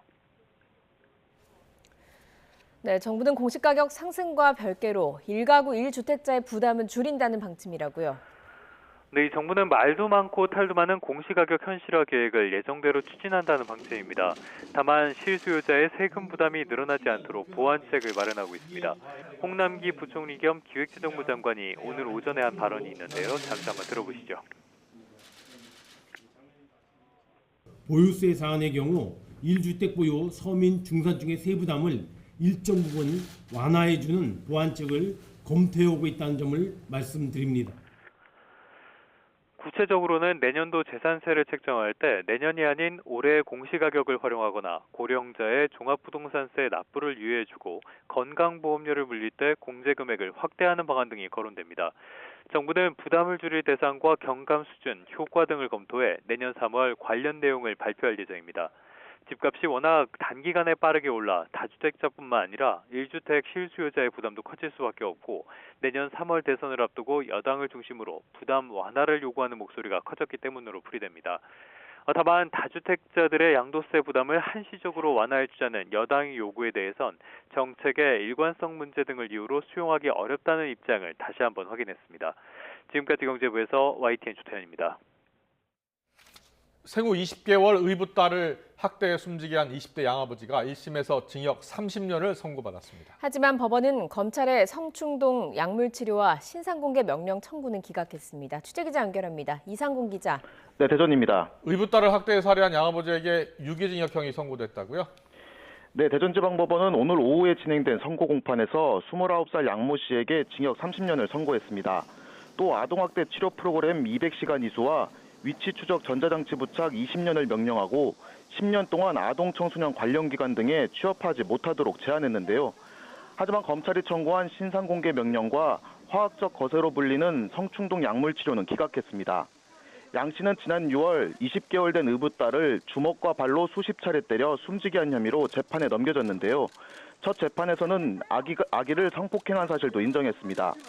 재판부는 생후 20개월에 불과한 피해자가 인생을 꽃피우지 못하고 여느 아빠처럼 따랐을 피고인에 의해 처참하게 생을 마감했다며 양형 이유를 밝혔습니다.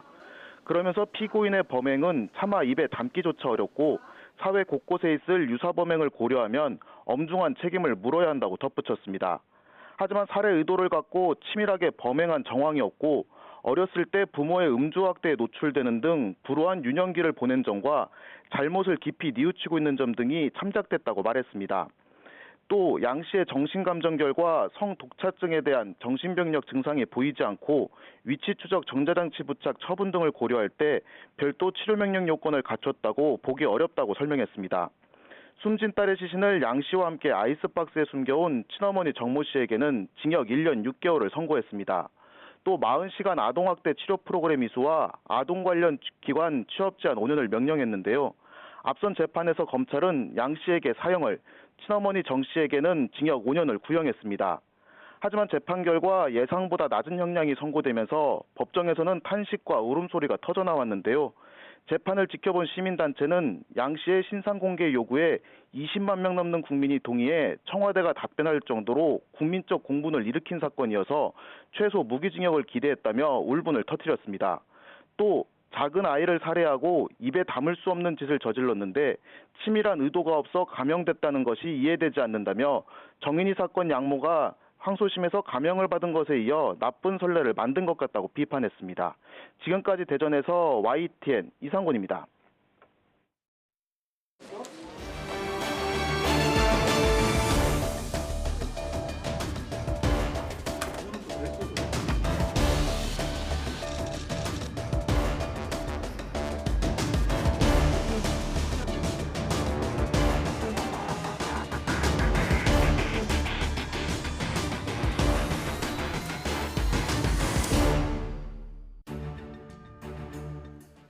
코로나19 위중증 환자가 국내 코로나19 발생 이래 최고치인 1,063명을 기록했습니다. 사망자도 78명이 나왔습니다. 네, 신규 확진자 수는 7,000명대, 오미크론 변이 확진자도 빠른 속도로 늘고 있습니다. 류재복 해설위원과 짚어보겠습니다. 어서 오세요. 네, 안녕하세요.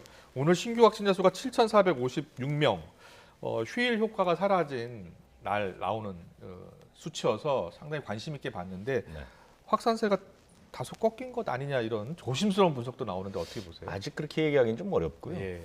뭐 긍정적인 요소들이 없는 건 아닙니다. 첫 번째로 그 선행 지표라고 할 수 있는 이동량이 지금 4주 연속 줄었거든요. 그리고 코로나 직전이 이제 지난 2019년 12월 그때에 비하면 한 16% 정도 떨어졌죠. 그러니까 이동량이 줄면 아무래도 접촉이 주니까 확진세가 꺾일 수 있는 그런 선행 지표로 활용할 수 있고요. 그다음에 이제 후행 지표라고 해서 확진 환자를 보고 이제 측정하는 감염 재생산 지수라는 게 1.23까지 올라갔다가 1.15로 떨어졌죠. 그러니까 그것도 오르긴 하지만 어쨌든 감소 요인이 될 수 있는 것이고. 그다음에 지난 6일에 방역 대책이 나왔고 지난주 토요일부터 이제 특별 방역 대책이 됐는데 특별 방역 대책은 굉장히 이제 강도가 센 겁니다. 센 그 대책의 효과는 아직 조금 이르지만 6일 대책으로 어느 정도 국민들에게 신호를 줬다면 그것도 확산세를 키우는 걸 막는 작용을 할 수는 있다. 이렇게 긍정적인 지표만 놓으면 그렇습니다.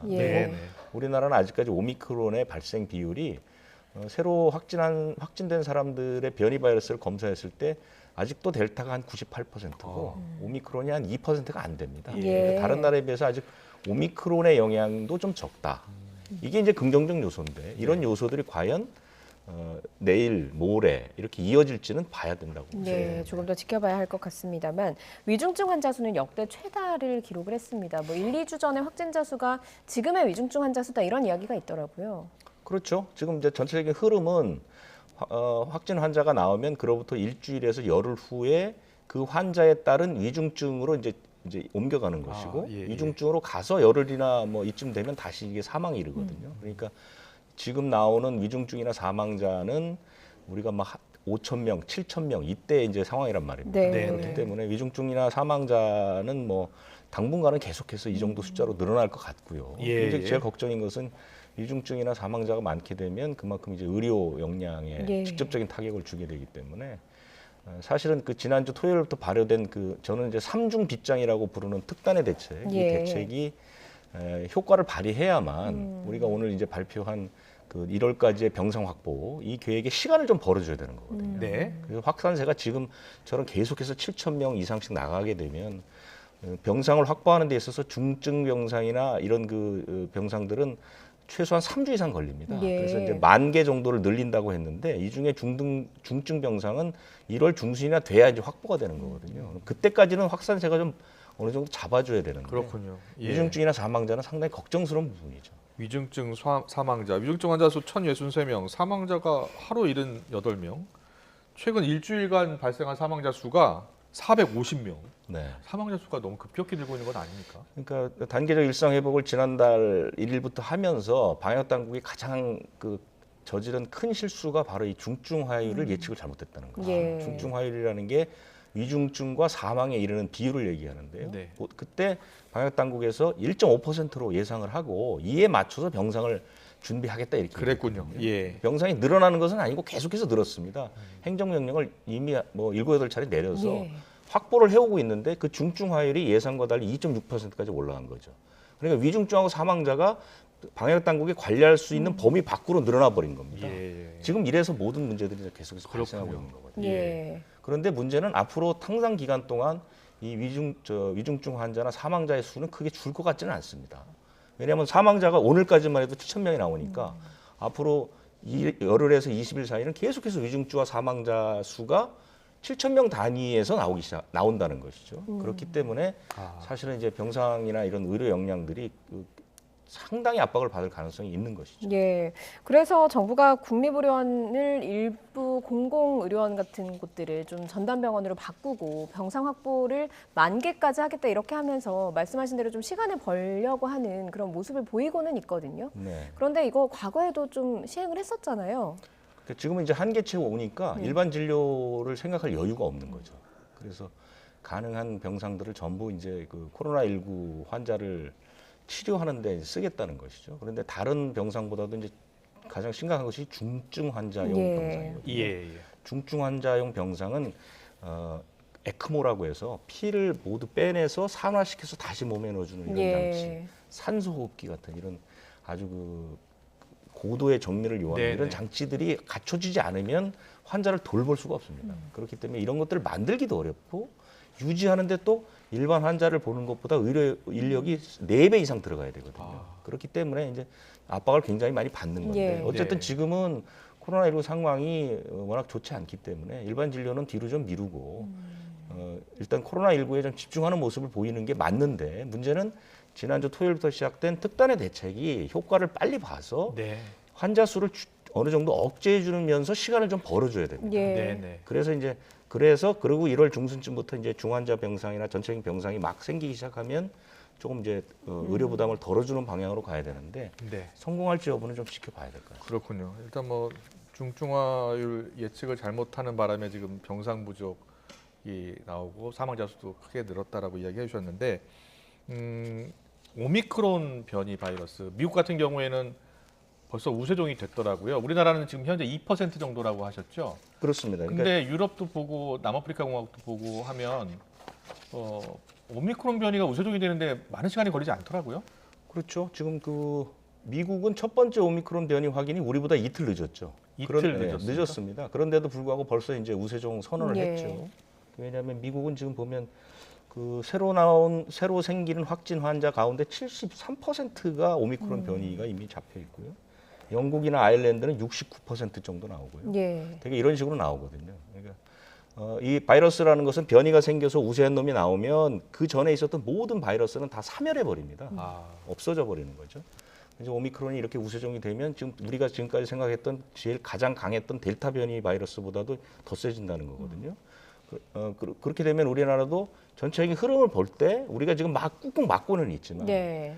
어쨌든 우리도 한 2달 정도나 석 달 안에 우세종이 될 것은 거의 확실합니다. 2달이나 3달 안에. 석 달 안에. 그러니까 예. 우리가 지금 지난달 28일이니까요. 아직 한 달이 안 됐죠. 1월이나 2월에는 우리도 우세종이 될 확률이 굉장히 높다. 네. 우리는 지금 해외에서 들어오는 환자들이 많이 이제 좀 어느 정도 좀 제압이 되고 있기 때문에 크게 늘지는 않는데 지금 보면 이미 지역 감염이 해외 유입 환자를 1,500 넘고 있어요. 네. 그리고 지금 지역별로 계속 나오고 있지 않습니까? 예, 예. 그렇기 때문에 오미크론은 조만간 한두 달 안에 우세종될 것은 확실합니다. 바로 막을 수 있는 방법은 지금 상황으로는 없는 거네요. 그렇죠. 왜냐하면 지역 감염이 워낙 저변에 예. 넓게 퍼져 있기 때문에 막을 방법은 없고요. 예. 어쨌든 빨리 대처를 해야 된다는 것이죠. 네. 예. 네, 알겠습니다. 오늘 코로나19 상황은 여기까지 듣겠습니다. 유재복 해설위원과 함께했습니다. 잘 들었습니다. 고맙습니다.